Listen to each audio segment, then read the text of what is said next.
Hey everybody, Dr. Joe here.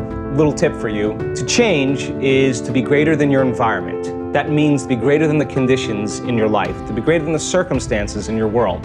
And every great person in history knew this. That means you have to be defined by a vision of the future instead of the memories of the past. To change means to be greater than your body. Those unconscious habits and behaviors and choices that you've made over and over again so many times that the body becomes the mind.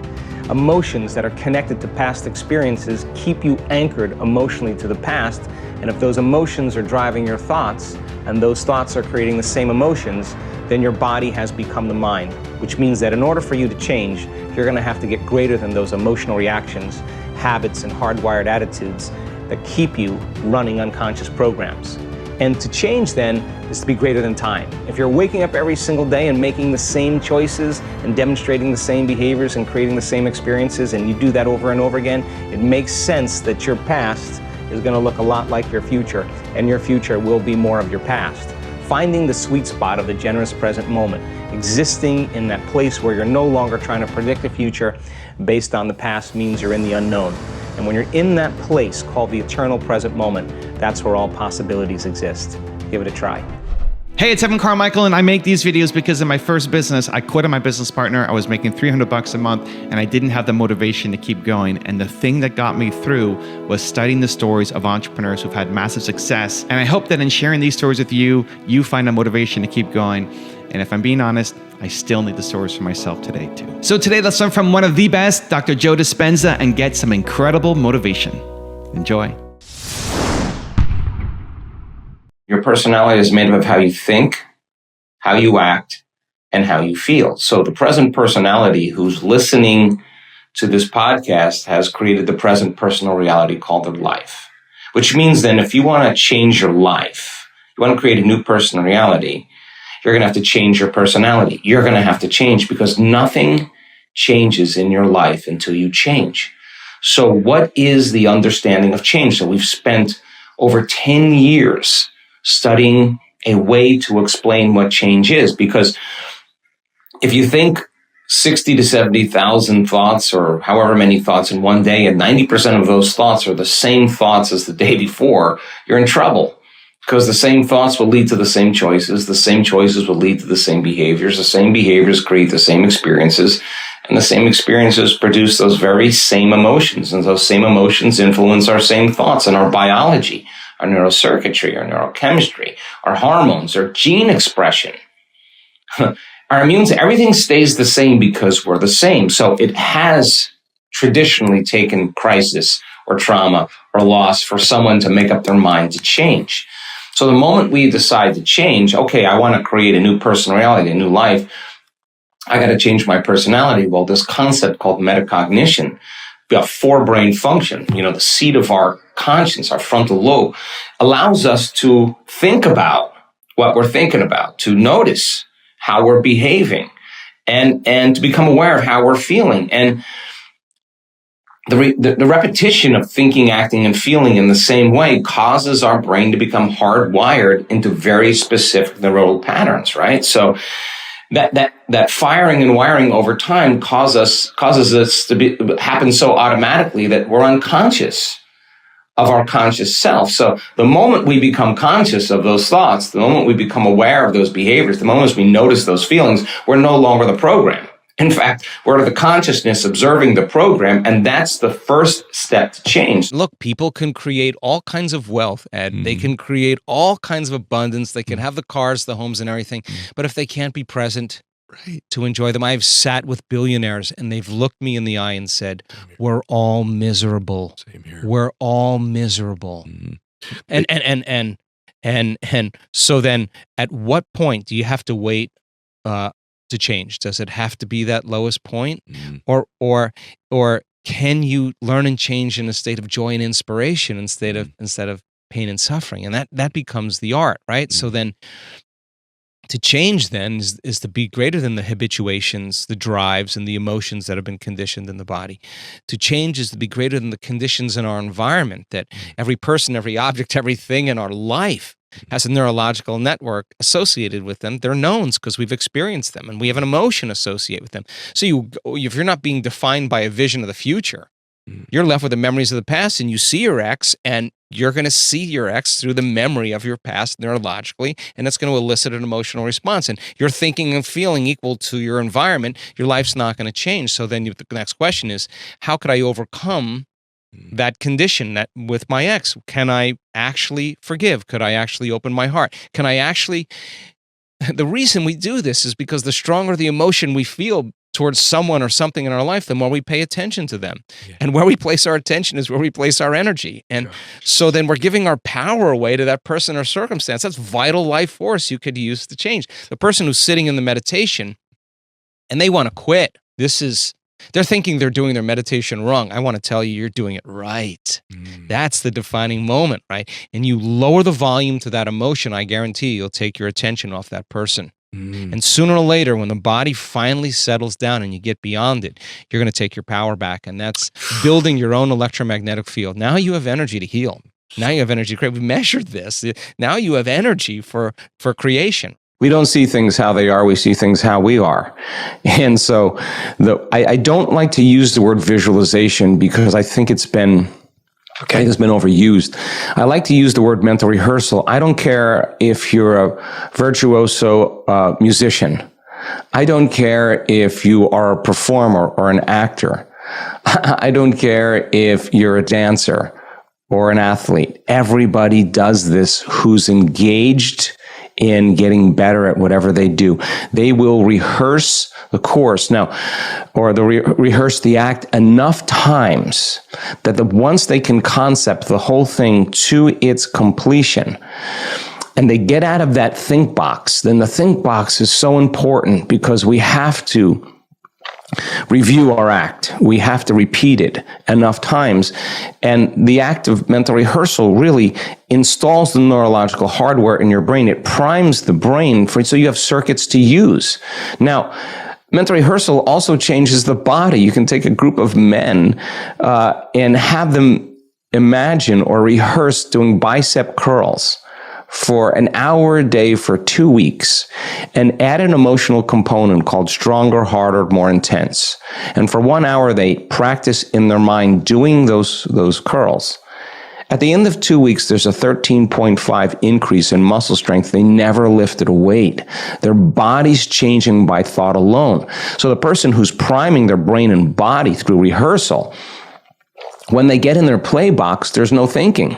They're just doing. There's just the act. In fact, the thought of what they're doing becomes the experience. They get lost in the act, and their analytical facilities, their analytical mind is out of the way, and they can sustain a state where nothing in their environment is going to move them from this state.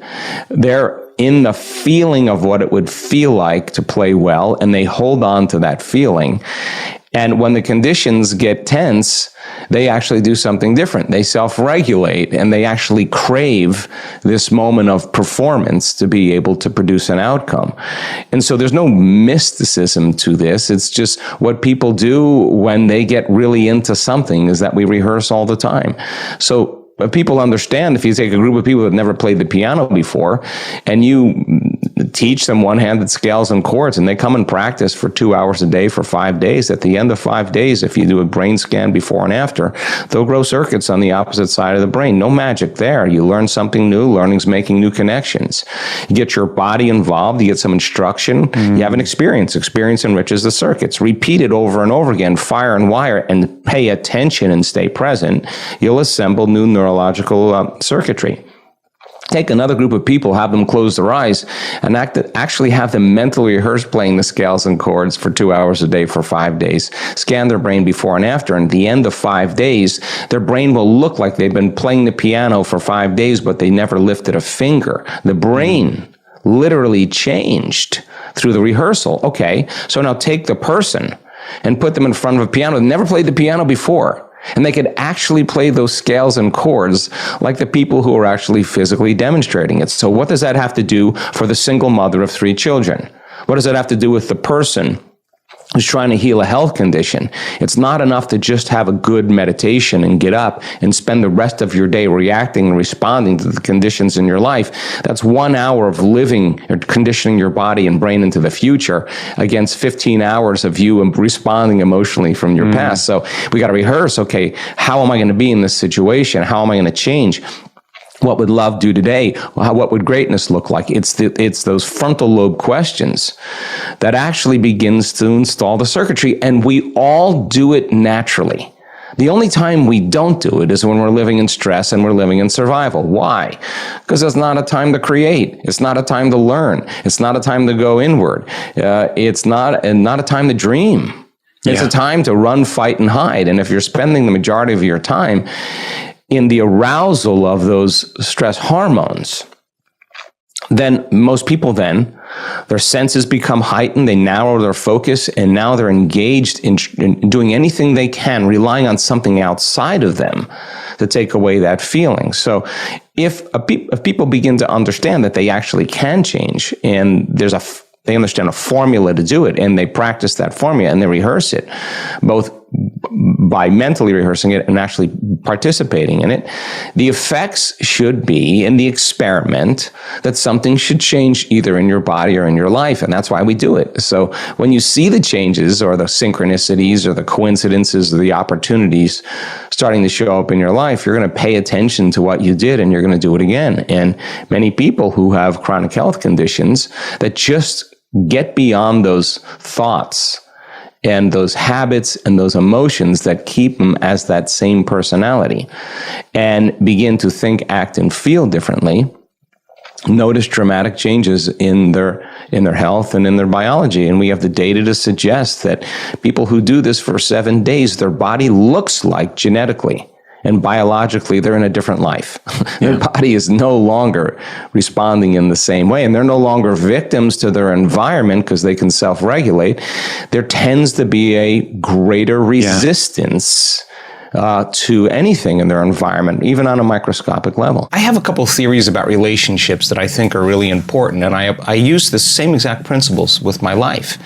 First of all, I will never work in a relationship, and I don't think anybody should work in a relationship. I think if you're working in a relationship, something is not clicking, something is not right. But if you bring your best, and the person that you're with brings their best, and you celebrate your life together, then there's constructive interference, there's growth, there's energy. If you're not at your best and you show up, more than likely you're going to pick someone or something apart.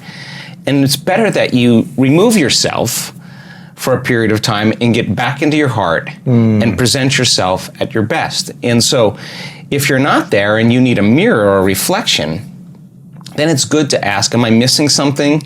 Am I not seeing myself in some way? And then there's a healthy conversation when you invite it. But if you're not invited to contribute your opinion, then it's better off that you don't, right? So people always say, I want a loving relationship, but what they really want is happiness, really. So we do these meditations to create love in our lives. And it could be love in familial relationships with your siblings, it could be with your parents, it could be with your friends, or it could be with a significant other. And so if thoughts are the electrical charge in the quantum field, and feelings are the magnetic charge in the quantum field, and how you think and how you feel broadcasts an electromagnetic signature that influences every single atom in your life. The thought sends a signal out, and the feeling is the magnetic field that draws the event back to you. Right. So if you're not in a place where you're in love with life, or in love with yourself, or practicing diminishing your emotional reactions to certain people or conditions in your life, and you're living in anger or hostility or judgment or fear, and you want a loving relationship, there is no magnetic field for you to draw that to you. And in fact, if you say to me, well, it's that person or that circumstance that's caused me to feel this way, then I would say, I mean, that person or that circumstance is controlling the way you feel and the way you think. And anything that controls the way we feel and the way we think, we are victims to, right? So most people are unconsciously responding to the conditions in their environment, experiencing emotions that are derived from the hormones of stress. Those emotions cause us to feel separate from our dreams. They heighten our senses, so if we can't see them, it doesn't exist. The threat or the danger puts us in emergency mode, and we can think positively about the relationship we want. We could send the signal out into the field. We could have pictures. We could remind ourselves of what it is. But if you're not drawing the experience back to you, because your response to the environment is actually weakening your organism, it's weakening your response, is actually weakening the body, then you will be, as a victim, more vulnerable to the conditions in your environment, whether large or small. And I'm talking about microorganisms as well. So if you wanted a true relationship where it was fundamentally based on this concept called love. Now let's talk about that, because we practice this a lot in the work that we do. If you could truly begin to practice trading those survival emotions every day for elevated emotions, and you practiced opening your heart, it's a skill that has to take place where you move out of survival. I think the first thing is to learn. Every time you learn, you make new connections in your brain, and learning is making those connections. And I was joking with my staff this week. I said, nobody reads anymore. Nobody reads. Nobody reads anything. Learn information. Why? Because we found out that in our events, if you can be present and not look at your cell phone or not talk about your past, but be present with the content, and I can combine quantum physics with neuroscience, with neuroendocrinology, with psychoneuroimmunology, mind-body connection, epigenetics, electromagnetism, you can really get it. Like, you could give me the nod, and then I say, okay, I'm looking at an audience of 1,500, 1,600 people. Okay, well, turn to the person next to you and teach it back to them. If you can't explain that, it's not wired in your brain, and you'll doubt that it's possible, and you'll do something differently. Okay, if you can explain it, then you're causing your brain to fire in new sequences and new patterns and new combinations. Whenever you make your brain work differently, you're changing your mind. Why? Because mind is the brain in action. So you keep reminding yourself of this. Now, it's easier to forget this than remember it. You know, it takes practice. It really, you can't get it in one bite. It's a learning process, right? So now you're installing the neurological hardware in your brain in preparation for the experience. So knowledge is the precursor to the experience, right? Without the knowledge and the information, it's conjecturous, right? So the more you understand the what in the terms of what you're doing and the why you're doing it, the application, the practical aspect, the how becomes exciting, like, oh, I'm going to get it. As an example, you can take someone and throw them in an ice bath. We have no knowledge of what that can do. And then because they have no knowledge, the ice bath is actually going to cause them harm.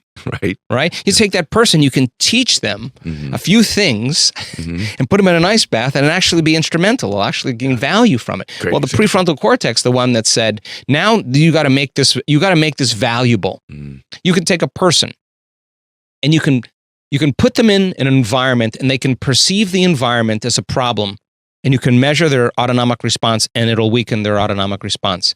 You can take that person and have them perceive it as a challenge, and it'll actually strengthen their autonomic response.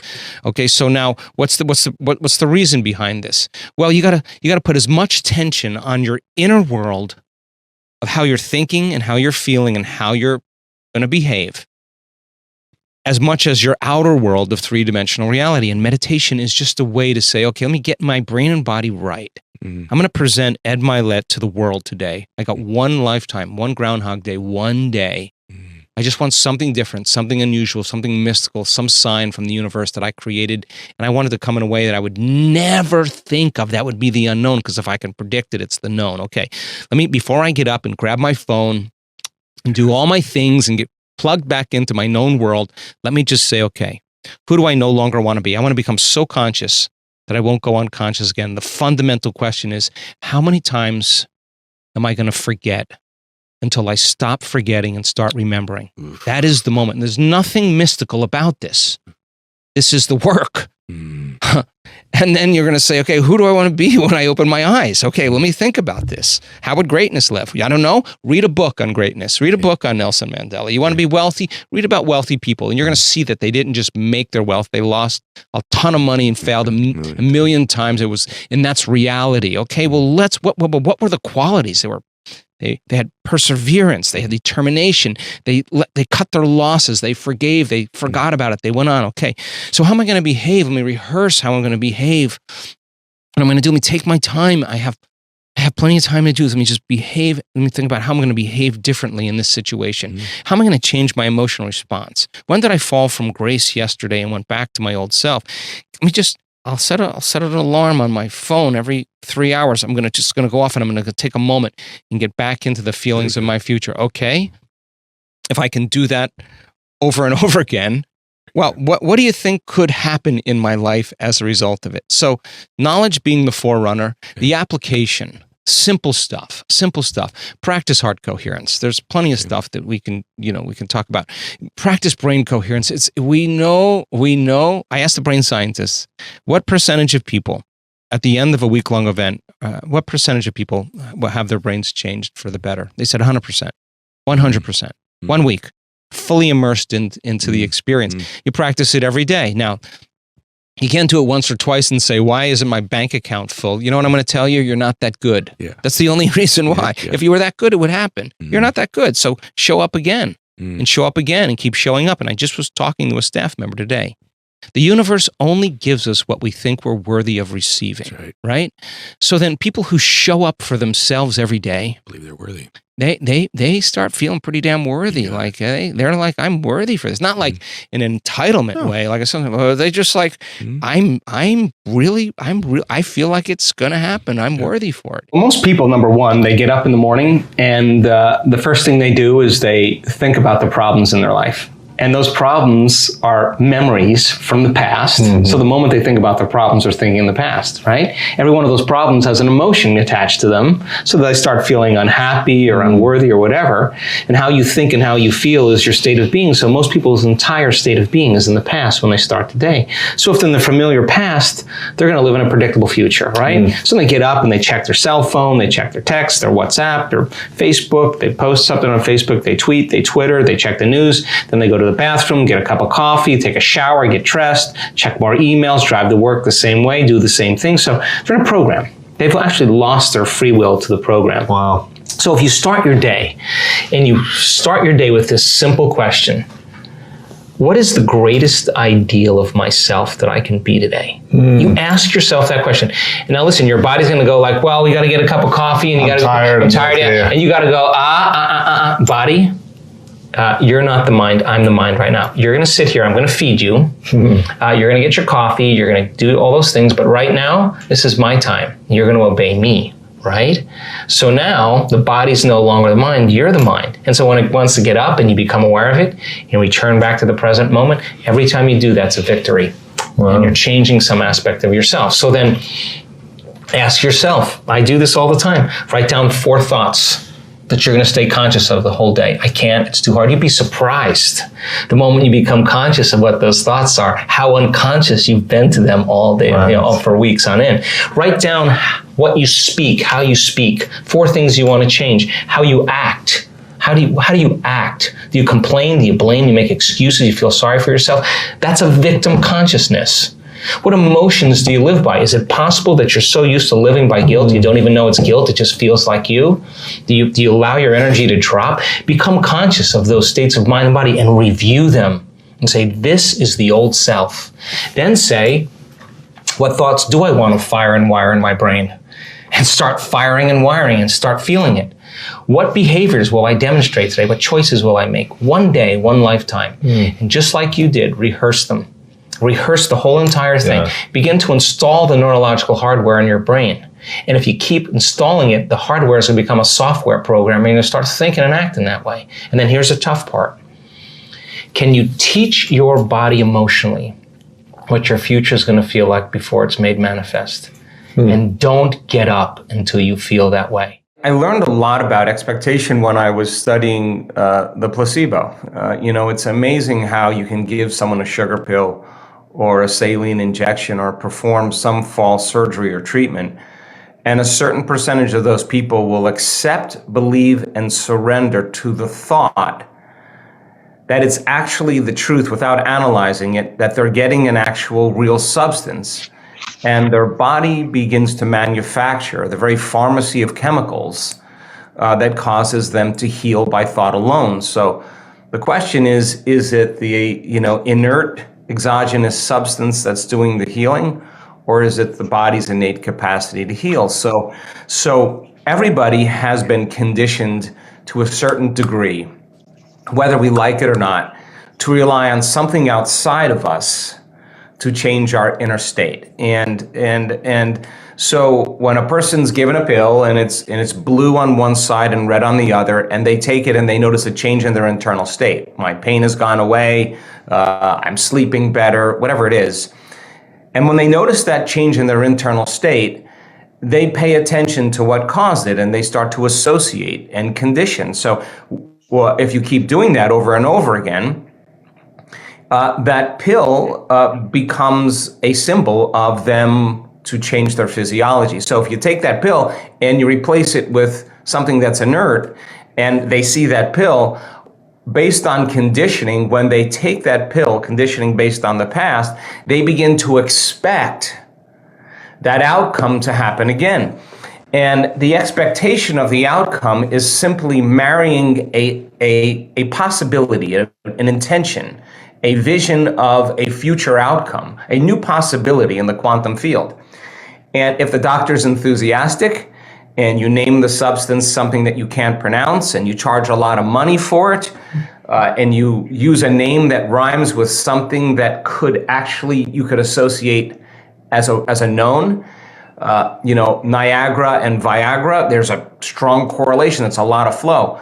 And so people are conditioned to expect an outcome. So when they start to expect the outcome, the marrying of that clear intention, if the person is optimistic, if the person is enthusiastic, if the person is grateful for the outcome, a combination of that clear intention combined with the elevated emotion begins to change the body's physiology for them to manufacture their own pharmacy of antidepressants, their own pharmacy of morphines or pain relievers, their own pharmacy of dopamine by thought alone. So the question is, do you need the exogenous substance to change your state of being, or can you change your state of being by thought alone? And by the same means, if you give a person a prognosis and you tell them that in the chemotherapy treatments, you are going to get really nauseous and sick. They've done research on this. 50% of the people on their drive to the chemotherapy treatment start to get nauseous in anticipation of the event taking place. So the question is, can 50% of the people get well on their drive to work, or they're on their drive to their doctor in anticipation of getting the right treatment? In your studies with the power of 8, if the person can assign meaning to the value of what they're doing, and they can see, oh my God, energy can actually inform matter. Okay, that sounds like something that makes sense. Give me the quantum understanding. And you get a collective group of people, and we're discovering that collective networks of observers determine reality.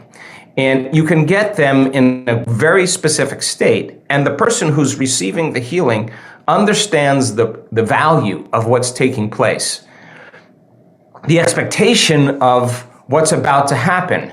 If they're in a state of gratitude, it's kind of an interesting thing, gratitude. When we receive something, when we've just received something favorable, when something's happening to us that we really enjoy, or something just happened to us that surprises us, we feel gratitude. So the emotional signature of gratitude is something's happening to us, or something favorable just happened to it. It is the ultimate state that we receive in. So if the person's in that state of gratitude, then it makes sense then they're more susceptible to information, because we accept, believe, and surrender to information equal to our emotional state. So that can actually program the autonomic nervous system to begin to physiologically change. And that's exactly what Pavlov did with the salivating dogs. Just ring the bell and feed them a meal, and after a while, the anticipation of the event actually causes them to change their body's physiology. Their autonomic nervous system begins to change as if they're actually in the process of eating the meal. The anticipation is preparing for the event ahead of time, and we can use that to so many degrees in our favor. If you think that your thoughts have something to do with your future, just from a theoretical standpoint, that your thoughts create your destiny, and you think 60 to 70,000 thoughts in one day, and 90% of those thoughts are the same thoughts as the day before, well, then your life isn't going to change very much as long as you're thinking the same way. And those same thoughts lead to the same choices. The same choices lead to the same behaviors. The same behaviors create the exact same experiences, and we anticipate the same feelings or emotions from those experiences, and those emotions are the payoff that drive our very same thoughts. Well, our biology, our neurocircuitry, our neurochemistry, our hormones, and even our gene expression will be equal to how we think, how we act, and how we feel. And how we think, how we act, and how we feel is called our personality. And our personality creates our personal reality. That's it. So the present personality who's listening to this show has created the present personal reality called their life. So if you can latch on to this idea, if you want to create a new life, a new personal reality, you got to change your personality, which means you better start thinking about what you've been thinking about and changing it. You begin to become conscious of your unconscious actions or habits or behaviors and modify them. And then we have to begin to look at the emotions that we live by every single day that keep us connected to the past and decide, do these emotions belong in our future? So most people are trying to create a new personal reality as the same personality, and it doesn't work. You literally have to become someone else. So the principle in neuroscience says that nerve cells that fire together wire together. You keep thinking the same way, making the same choices, demonstrating the same habits, creating the same experiences that stamp the same networks of neurons into the same patterns, all for the familiar feeling called you. And you do that for 10 years on end, you're going to begin to hardwire certain patterns in your brain that becomes your identity. And by the time we're 35 years old, it kind of becomes fixed, right? And psychology used to say that you can't change that, but we now know that you can. So then that kind of box in the brain, that is the habit of ourselves. It's we're 95% of the time running a series of programs. So then sitting and doing the work, we have to become disentangled from those programs. And so the moment you decide to do something differently or make a new choice, what most people don't want to face is that discomfort. And that discomfort, that uncertainty, that lack of predictability, that unknown is what people are afraid of, because they'd rather live in guilt. At least they can predict who they're going to be than take a chance in possibility. So when a person begins to understand this and you say, well, how long have you been this way? And they say, I've been like this for 35 years. And you say, why 35 years? Because 35 years ago, I had this one event. Well, the stronger the emotion you feel from the reaction from that event, the more altered you feel inside of you, the more the brain narrows its focus and freezes the image and takes a snapshot. And that's called a memory, right? So then forget the memory. Just overcome the emotion, because it's the emotion that keeps you anchored to the past. So that sounds really good theoretically, but when you step out into that unknown, into that void, the body really is in a habit. And what a habit is when the body becomes the mind. Or if you're thinking about that past event and it's producing an emotion, well, you need an image and a feeling to start the conditioning process. So the body's either conditioned into the familiar past or it's hardwired in the predictable future, because it wakes up every single day and runs through the same series of routine actions. So the present moment then becomes the unknown. When people start feeling that discomfort, Jay, they'd rather get on their cell phone and call someone, or get up and say, I can't meditate, or, I have too much to do. They excuse themselves. They return back into that familiar feeling, because the body's actually telling the brain. The habit is when the body becomes the mind. So the body's stepping out into the unknown and says, ooh, I'd rather feel guilty. I'd rather feel unhappy. than be in this discomfort. So then, at least then when they return back to that familiar feeling, then they feel safe. So they step out in the unknown, and the body starts influencing the mind, saying you can start tomorrow, you're too busy, it's your mother's fault, it's your culture's fault, I don't have enough money, this isn't going to work. Those are the programs in there that are standing in the way between you and your future. So then nerve cells that no longer fire together no longer wire together. So the act of observing those states of mind and body means you're no longer the program. You're the consciousness observing that program. So then to meditate, it means to become familiar with. So as you become familiar with those thoughts, you become conscious of how you speak, you become aware of how you act, you notice how you're feeling. The more conscious you become of those unconscious programs, the less unconscious you'll go in your waking day. Why? Because it's not enough to just have a great meditation and get up and get on the freeway and get in traffic and getting stressed. You just return back to the old self again. Our job then is to sustain that modified state of mind and body the entire day. And if you can, get ready, because something different or unusual is going to begin to happen in your life, and it will come as a coincidence or a synchronicity. And that's breadcrumbs from the divine saying you're on the path, just keep doing it. There'll be another one, just keep staying in that energy. And so teaching people then to understand that there's a formula that we now know, that if you apply that formula, you'll begin to see those changes. And now, as people are doing it more and more effectively, the results are going up as well. We just had Bond University. They just took a whole bunch of my brain scans from 10 years ago. Huge clinical study, a lot of analysis, and they're blown away by the speed in which the community can change brain heart coherence. They know how to do it. It's not something that's separate from them. They've practiced it enough times that they now know how to do it. So what's the significance of that? Well, really simple.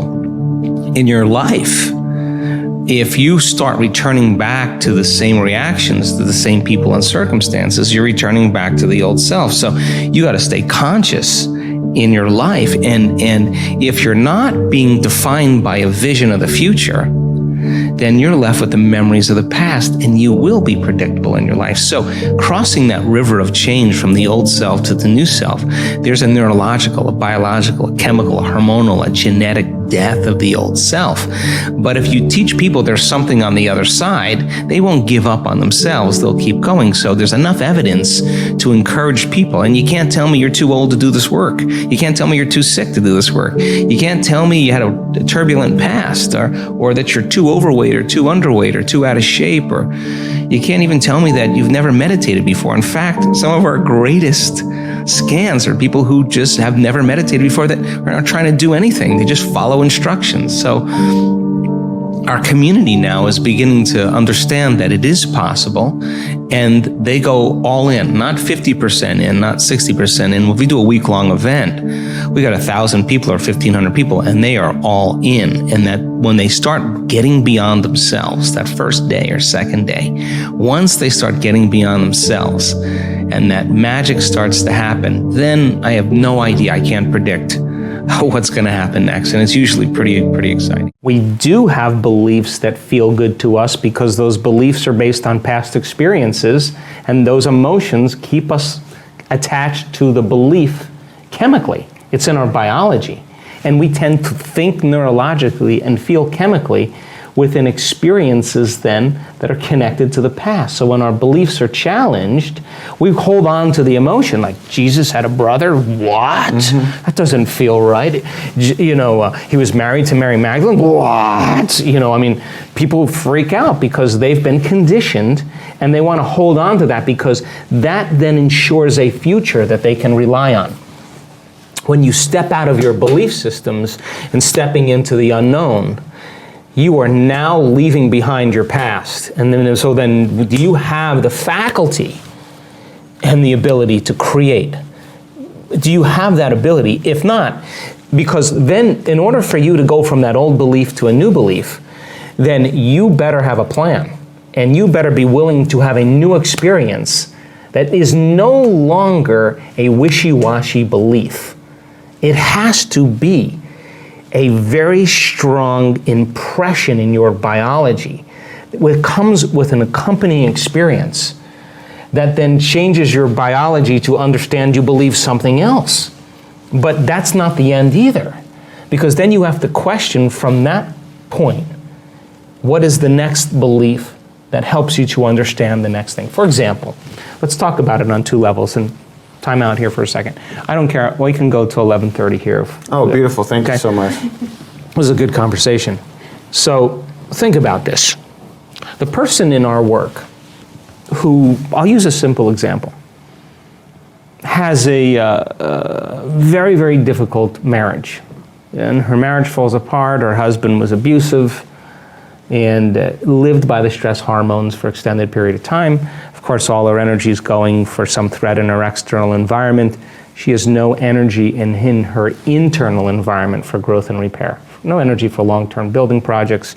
The body is in vigilance. It's always anxious.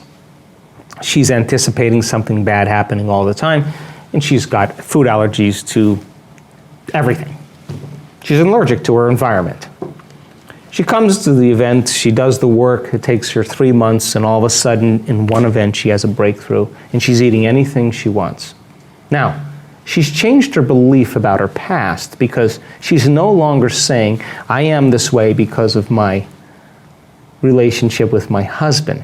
See, because when you say, I am this way because I had an abusive father, I am this way because I had a difficult marriage, I am this way because I got fired from my job, what you're saying is, I haven't changed since that event emotionally.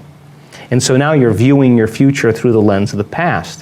When you overcome that emotional state, a memory without the emotional charge is called wisdom. Now you're ready to create a new future, because if you're still attached to the emotion, you're still attached to the past, and you can't create a future. Right. So all of a sudden now, the person has a transformation. She has a shift. She knows that she's liberated from that anxiety. She feels it. And as a result of it, in a matter of moments, Ben, her biology reorganizes to a new mind. And now she's eating, I'm watching her eat pizza, I'm watching her eat a hamburger, she's laughing, and it's sustained. But that's not the end. Because if she's healed herself, then the next question is, I understand the physics and biology of what I've done. Is it possible if I heal myself that I can heal another person? Now my belief is being challenged again. Now I'm challenging my current belief. Is it possible? Well, I don't know. I haven't had the experience yet, but if I'm thinking it and I understand the semantic, philosophical, theoretical, intellectual information, can I initiate it? Can I apply it? Can I personalize it? Can I demonstrate it? Can I modify my behavior in some way based on my last experience to have a more evolved experience? And that more evolved experience will be outside of my beliefs currently, but I understand the science, and if I can get my behaviors to match my intentions, and I've done it to myself, and quantum physics says is that consciousness is non-local, well, hell, if I can create a coherent signature here, I should be able to do it in another person. So then when the experience occurs, now I have more circuitry in my brain that's enriched, I have a new feeling in my body, and I feel like a healer. I already feel like a healer because I've healed myself, but let me see if I can heal someone else. I'm going to bring up that emotion, and it may take me a few times. And I'm telling you, that woman, we did a coherent session where we're healing another person, and the person laying down there was a woman from London who had a exposure to a bacteria in India 20 years ago who had food allergies and couldn't overcome that bacteria. And I watched this woman synchronistically, unbeknownst to the woman laying down there, lay a coherent energy in that person's body, and that woman was healed. I had dinner with her in London, and she was eating salmon and rice and everything else, and she said, I don't know what happened, but I got healed. Now that person who did the healing, her belief was challenged, and because she had the experience, she asked the greater question. So the greater question then led to the next experience, but it's not enough to do it once. You got to be able to repeat that experience. You got to make it scientific. Right. You got to make it a skill. And this is where people stop. Like they have the one experience and say, I'm a healer. No. The fact that you have the experience means you should be able to reproduce that. So then you keep pushing the boundaries of your beliefs. That's called evolution. And so people reach a certain point in their belief systems and they stop. And so I think the problem with a lot of people in the spiritual community is they confuse insight with belief. Like, oh, you know, I have anxiety, so the reason I have anxiety because of a chemical imbalance in my brain. That's what my doctor told me, and I get panic attacks, and I got a panic attack on a plane, and I'm afraid of planes and crowded places. And so now that you know that you have a chemical imbalance in your brain, does it heal your anxiety? No. So then they go to the psychologist, they go to their friend says, well, it's not a hardware problem, it's not circuits and molecules and chemicals. It's a software problem. You know, your father was overbearing, he was a perfectionist, and it's a programming, you know, it's from your past. And the person now has the insight that their father was overbearing. Does it heal the anxiety? But they will see that as a belief, like my father was overbearing. What they're really saying is, I am this way because of this past experience. So then they go to the psychic, and the psychic says you were burned at the stake in Carcassonne in the 1500s, you're a charismatic Christian, the memory's burned in your soul. Now that you know that you were a charismatic Christian from the 1500s, a Cathar, a Templar, does it heal your anxiety? No. So then you go to the astrologer, and she says, you know, Mercury's in retrograde, don't leave the house for 6 months. It's the reason the way you are. And so they develop beliefs that are within their emotional acceptance. And so then they build more beliefs within those emotions, which means I still don't want to change. The insight doesn't change anything because people will only accept, believe, and surrender to beliefs or thoughts that are equal to their emotional state, and they'll program their autonomic nervous system into that destiny. So then you get a diagnosis from a doctor, it creates the emotion of fear or desperation. You'll only accept, believe, and surrender to the thoughts equal to those emotional states. Until you change your emotional state, is it possible for you then to begin to accept, believe, and surrender to the thoughts equal to a new emotional state and bring up the emotion ahead of the experience? Now we're talking about going against conditioning. When you teach people how to connect to the energy of a future dream and be defined by a vision of the future instead of the memories of the past, to believe in their future more than they believe in their past, to fall in love with their future more than they fall in love with their past, and be able to combine that clear intention of that future and begin to feel the emotions of that future before it's made manifest. They're broadcasting a whole new signature into the field. Now, the beauty behind that is that the longer you're conscious of that energy, the more you're drawing that future to you, which also means then the moment you get in your car and start getting angry and getting frustrated because you're in traffic, now you just disconnected from the energy of your future, and now you're back to the energy of your past. And those survival emotions exert less effects on the nature of reality. So now you feel like matter trying to change matter. You're separate, and so you force it, you control it, you try harder, you wish, you pray, you hope. I mean, hope is a beggar. We do everything, compete to try to manipulate and make it happen because we have limited resources then. So then when a person's able to sustain or maintain that modified state of mind and being, then the fun starts to happen because you start seeing those synchronicities. You start seeing those coincidences, those opportunities, those unknowns, those things start falling out of nowhere because you are connected to that field of information. And not only are you connected to it, but you're also beginning to influence it. So then more and more people are creating now, and less people are experiencing the state of being called being a victim. So then if you're a victim, then you would say, I was angry because of traffic. Well, then I would say to you, well, you mean your outer world was controlling how you think and feel. Some circumstance, some person, something in your outer world is actually controlling your feelings and thoughts. That means you're a victim to those circumstances. But when you change the way you think and feel, and it starts to produce effects in your outer world, now you start to realize you're the creator of your life. And the moment you start seeing feedback in your life, you're going to pay attention to what you did and you're going to do it again. And now you're going to believe now you're more of the creator of your life and less of the victim of your life. Most people die because they're in a genetic program that If you were truly living completely in the present moment, all of your attention and energy were in the present moment, then you would be out of the program. Yes or no? Yes. Where are you? I didn't want to lose contact with you. So it would make sense then that when your body is programmed into a predictable future based on what you've did in the past, then it's almost like a predetermined destiny.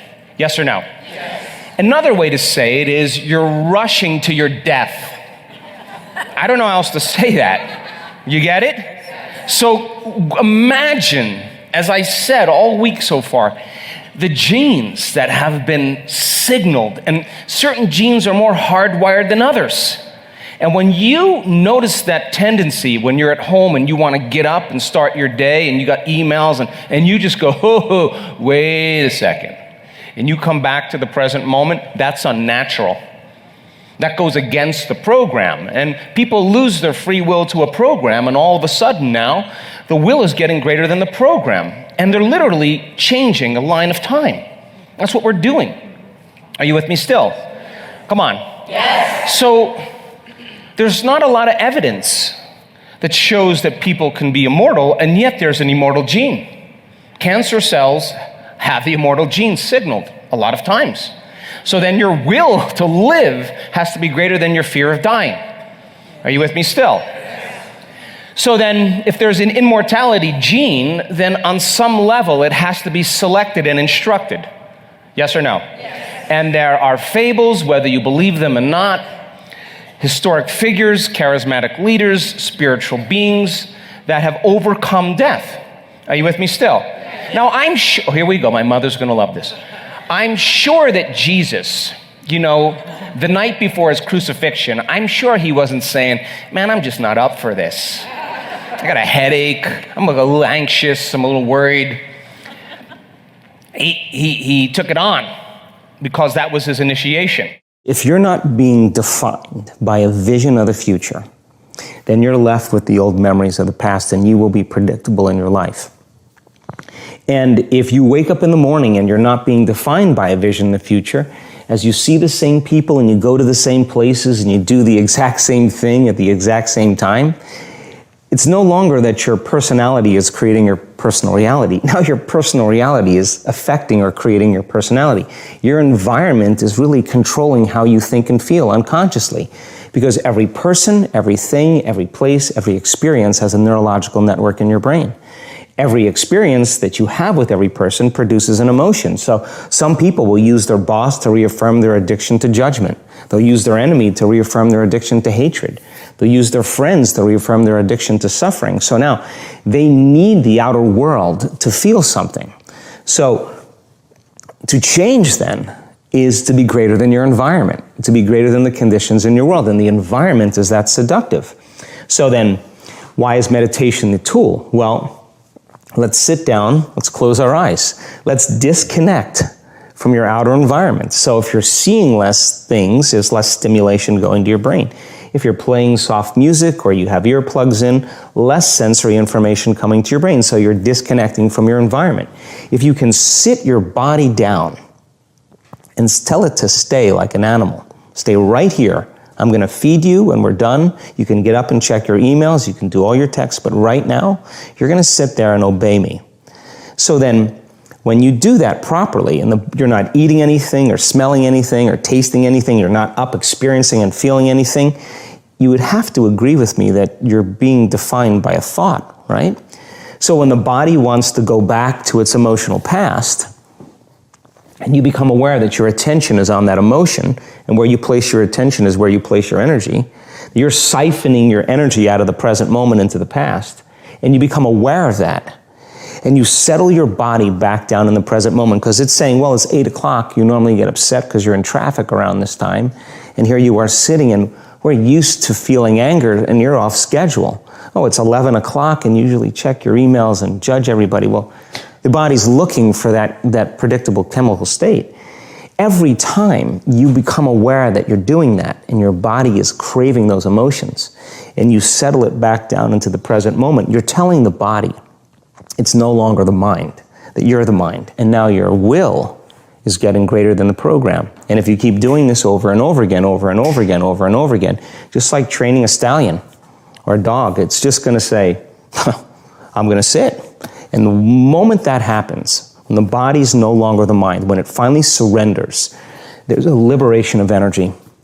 We go from particle to wave, from matter to energy, and we free ourselves from the chains of those emotions that keep us in the familiar past. And we've seen this thousands of times. In fact, we can actually predict it now on a brain scan. It's so important for people to remember that they're the creators of their lives instead of the victim of their lives, right? So the victim is saying, I'm feeling this way because that person or that circumstance or I don't have any money is causing me to feel this way. That's my relationship with money. What that really means is I'm using my lack to reaffirm my dependency, my addiction, my conditioning. That's my relationship with money, is that I put my attention on money because I don't have it.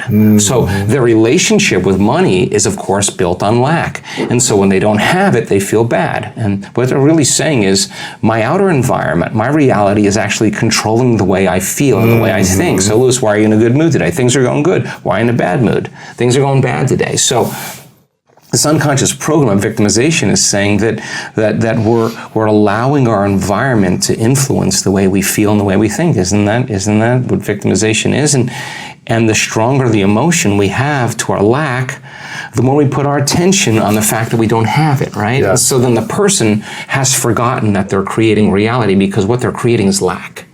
And they're creating more of it. And then they try harder, and they force harder, and they control more. And they're more exhausted, and their body's tired. And they're breaking down, and right. So the experiment then is, let's try it another way. Let's create from the field instead of from matter. Get a coherent heart, get a coherent brain, relax in the heart, and energy moves right into the brain. We've measured this 1,000 times. And all of a sudden, the person moves into these beautiful, elegant brainwave states where they're super creative, right?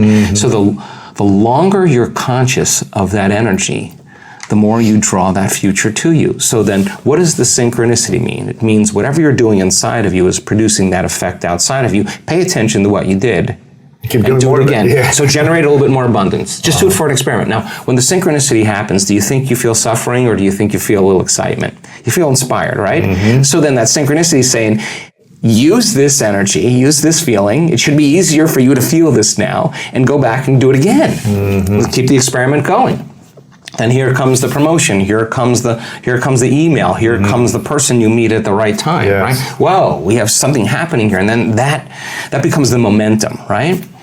So then we generate abundance. That's how we do it. And the relationship, It doesn't just happen by accident. We generate it. we generate abundance, right? So then, if you have an hour meditation where you're tuning into your abundant future, but then you're spending the other 15 hours a day in lack, don't expect anything to change. You defaulted. You're back to the old energy. And if you say it's that person or that circumstance or that bank account, I'm going to say you're back to the unconscious program of being a victim, right? So then let's go a step further. If your personality creates your personal reality, and it does, and your personality is made up of how you think, how you act, and how you feel, then the present personality who's listening to this podcast has created the present personal reality called their life. Nothing big there. Which means if you want to change your personal reality, you're going to have to change your personality. Right. Nothing changes in your life until you change. Don't expect anything in your life to change if your environment is controlling your feelings and thoughts. And if your environment is controlling how you feel and think, and I say to you, Aubrey, why are you so upset today? Oh, well, this person is upsetting me. What you're really saying is that person is controlling your feelings and your thoughts, and that means you're a victim to your environment. So to turn that around and you start realizing your feelings and thoughts create your environment, and you start seeing the effects of you at cause, you're going to react less to the people in your life, because you're going to understand that you'll be back to the victim consciousness. And when you start seeing that you're creating outcomes in your life, you're going to believe more that you're the creator of your life and less the victim of your life. And I say, the more you practice it, the better you get at it. I think to heal by thought alone, we have to demystify the process. So let's answer the question on two levels, okay? Let's answer it in terms of the placebo, and then let's answer it in terms of what we can teach people in order to do that, okay? So if you think about the placebo, how is it that you can give someone a sugar pill, a saline injection, or perform some false surgery or treatment? And a certain percentage of those people will accept, believe, and surrender to the thought that they're getting the real substance or treatment. Without any analysis, they begin to program their autonomic nervous system to make their own pharmacy of chemicals that matches the exact chemical or treatment they think they're getting. Now, was it the inert substance, the placebo, that was doing the healing? Or was it the thought that was doing the healing? So there are numerous cases in science that show that between 10% and 100% of certain studies that are placebo-based, triple-blind studies, people heal by thought alone all the time. So here's the question. Do you need the inert substance to do the healing? Or if you understand the science and mechanics of how the placebo works, can you teach people, instead of putting their faith and belief in some exogenous substance, something outside of them, like a pill, something known, can you begin to put your faith and belief in yourself and begin to select an unknown in the quantum field, a new possibility that already exists, and do the exact same thing you did with the placebo, but believe in a future and allow your body to begin to respond to a new mind? And the answer to the question is yes, because we've measured it enough times in our studies with the brain. So that's point number one. The second point that is important to understand is that people only accept, believe, and surrender to the thoughts that are equal to their emotional state. They'll never accept, believe, and surrender to any other thoughts that are not equal to their emotional state. So if you get a diagnosis and the first emotion you feel after the diagnosis is fear or sadness, you can think positively all you want with 5%, now this is science, 5% of your conscious mind. But who you are by the time you're 35 years old is a subconscious program of beliefs, perceptions, attitudes, emotional reactions, unconscious habits, and behaviors. So then the person gets the diagnosis, they're feeling fear, thoughts are the language of the brain, feelings are the language of the body. They're thinking positively with the 5% of their conscious mind, but they're feeling fear. And they could do that all they want, but it's never going to get beyond their analytical mind and begin to have an effect on the body. So mind and body are working in opposition. That means also then that if you can change a person's emotional state to gratitude, to inspiration, to hope, to love, that means that they'll accept, believe, and surrender to the thoughts equal to that emotional state, and they'll begin to program their autonomic nervous system into a different pharmacy of chemicals. Now, let's just make this very clear now. In placebo studies, 81% of people who have depression, if they're in a placebo study, and 81% of those people who are taking the placebo actually respond as well to the placebo as they would to an antidepressant. 81%, that's a pretty high study. What that means is they're making their own pharmacy of antidepressants right within. The nervous system is the greatest pharmacist in the world. So what's the relevance, the significance of that? The significance is really simple. When people begin to change their emotional state, they begin to alter who they are. It may take more than one attempt at this, because in that placebo study, they took the placebo for 6 to 8 weeks. Now the pill represented the possibility of them getting well, their thought. When they start looking forward to or anticipating getting better and they feel inspired, when you combine a clear intention with an elevated emotion, you're moving into a new state of being. Now the brain and body are no longer living in the past. The brain and body are living in the future, in the present moment, and they're beginning to produce substantial neurological, biological, and genetic changes in their body. But the placebo study for depression, that person took the pill for 6 to 8 weeks, which means you may actually have to change your state of being for 6 to 8 weeks before you begin to see the change. So I don't want this to be a panacea where you do it once and you're better. Our students have healed themselves of very significant, very, very almost predestined genetic conditions that medical science had no solution for. Not just one student with one condition, but other students with the same condition. Now we're seeing a trend. But it took them, some of those people, 2 years to do it by thought alone. So they wanted it more than their sleep. They wanted it more than their pain. They wanted it more than their social interactions or social engagements. They wanted it more than breakfast. To them, it was the most important thing. So every single day, they took the placebo by thought alone. And by doing that, over time, they were able to turn the battleship around. So it takes developing the skill. It takes the science of understanding how it works. It takes changing a belief or perception that you have about yourself and your life. And it's going to take you feeling a little bit uncomfortable in the process of doing it. But to heal by thought alone means that you have to get to the point where you literally are thought alone. That's when you begin to see the significant changes. So in a sense, then, it's not the personality that chooses the body or the parents, or it's the soul that chooses it. Does that make sense? Yes. But if a person gets caught in routine and gets lost in the quagmire of life, then the ego takes over and the soul is diminished. And now the person is doing their best to become a somebody, a someone, own something, be somewhere in some time. And of course, if that's the journey, and the person's not willing to find wisdom or look for truth, then they can play on that level for as long as they want until they're tired of it. And when they finally get bored with it, and they'll want to choose something else. And eternity is a long time, wouldn't you agree? So then the soul then says, okay, here's the options, probable lines of time. There are probable lines of time that are the more probable than others. And there is a probable line of time for living in the same body and raising your frequency to the point where you can go wherever you want with your body. That's the ultimate, yes or no? Yes. And you can whip bread out of nothing, and you can be in 2 places at once, and you can be on an alternate universe and have a whole life there, and you can be dimensional. That's the freedom of when you've mastered yourself and you've mastered the conditions.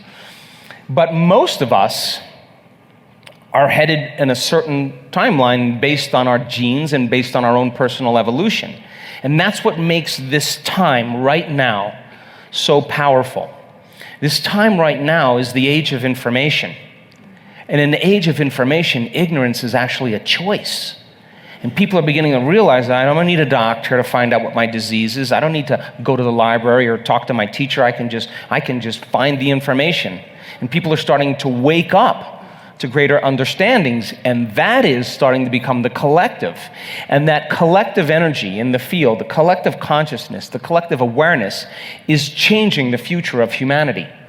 Yes or no? Yes. And at the same time, the past is crumbling. There is economic collapse, there's political collapse, there's religious collapse, there's environmental collapse, there's all of that is breaking down. Journalistic collapse. I mean, well, who watches the news and expects to hear the truth? I mean, it's just all falling apart, and it's becoming so obvious to people that all of a sudden they're realizing that the people that run the world or people that are in places of power are actually really, really worse off than you and I. And the only thing that has to happen is that we have to collectively become one mind. And when we collectively become one mind, we no longer are seduced by those things. And we are now like a flock of birds all moving in the same direction, and those fish all of a sudden moving as a school. Nobody's leading, everybody's leading. We're just connected. And what do you think we're doing when you tune in to the power of love in this room?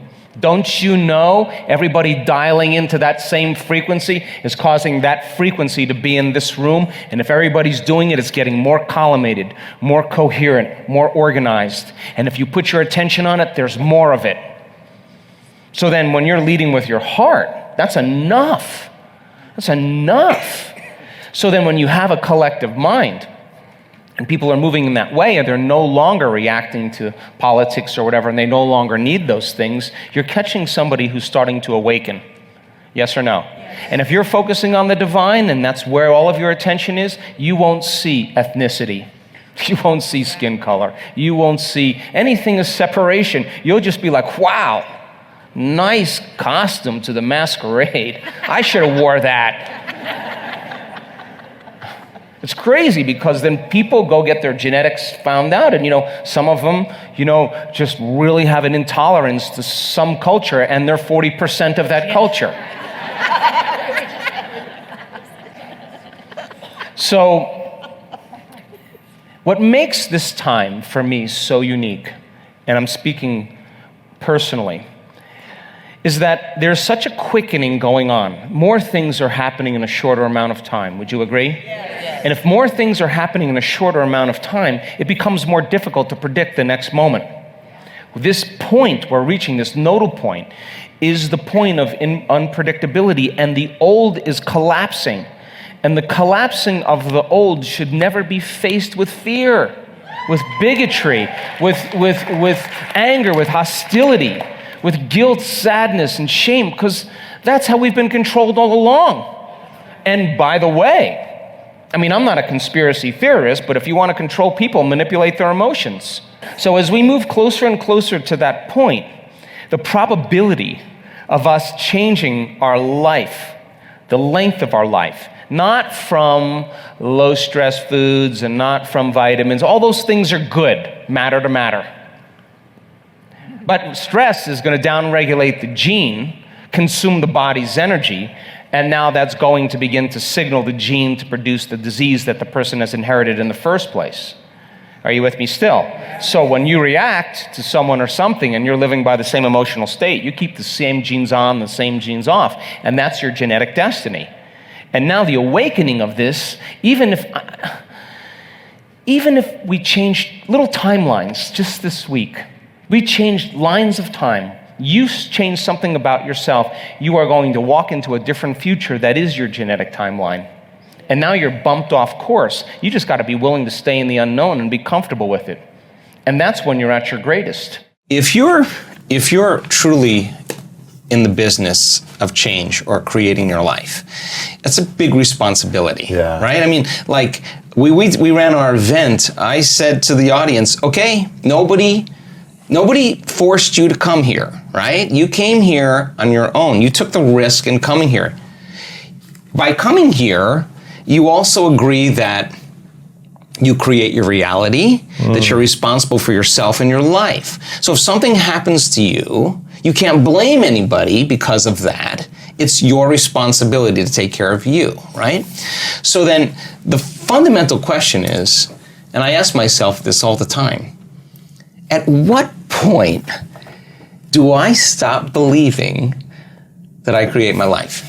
At what point? When things go bad, then all of a sudden I didn't create that. That person is doing it to me, right? So if we can wire that in our brains, right? That our reaction and response to an environmental condition is causing us to go back to the past. That's what the emotion is. The familiar emotion is the past. And I'm on the journey and I catch myself doing that. If I'm truly in the practice every day, and I can cultivate a feeling, not on the spot then, that you're not prepared. Your meditation is the preparation of mind and body for this. So I don't get up from my meditation until I'm in love with life. I don't create anything that's going to be unlimited until I feel unlimited. And I'm in that space. And if I'm practicing feeling unlimited every day, I'm connecting to the emotions of my future, I'm out of the bleachers and I'm on the field. If you're in the bleachers and you're trying to not react to people in circumstances, you don't have the practice or the skill set on how to create that emotion because you haven't been practicing creating it. And why do we close our eyes and do it? Because the environment is so seductive. Why do we sit still and not move? Because you're going to want to get up and pee and eat and have a cup of coffee and feel. So now you're telling your body, hey, stay. I'm going to feed you. Yeah, you're going to take a shower, you're going to get coffee, you can play with your cell phone, you can text, you can talk trash, you can do anything you want, but right now, you're not the mind. I'm the mind. And you're going to sit and stay till I'm done. And when I condition you to the emotions of the future, and I get a very clear image of who I'm going to be this day, and I'm not going to get up until I feel that way, I guarantee you, you're going to come up against all those unconscious thoughts. They're going to come up right there. I want them to see it. I want them to become so familiar with it, so conscious. If they wouldn't go unconscious, they wouldn't let that thought I can't ever slip by their awareness unchecked. They've done the work in the beginning of the day. They suppress those circuits in the brain, and nerve cells that no longer fire together no longer wire together. You're breaking down the old personality. And so you say, your body wants to get up, I gotta pee, I want to have a couple, I want to check, and you watch your body want to get up, and you go, hey, stop. Get over here. You get back into this present moment, and every time you do that, it's a victory. You're executing a will that's greater than an unconscious program. And most people lose their free will to a program because they do the same thing today as they did yesterday. Their body's on autopilot, and it's dragging them into the same future habitually based on what they did in the past. So now you're sitting there, and it's just a little uncomfortable, and you want to quit, and your body, and you go, no. And you get over here and you bring it back. Now, some people say, I can't meditate, but really, they're actually doing it right.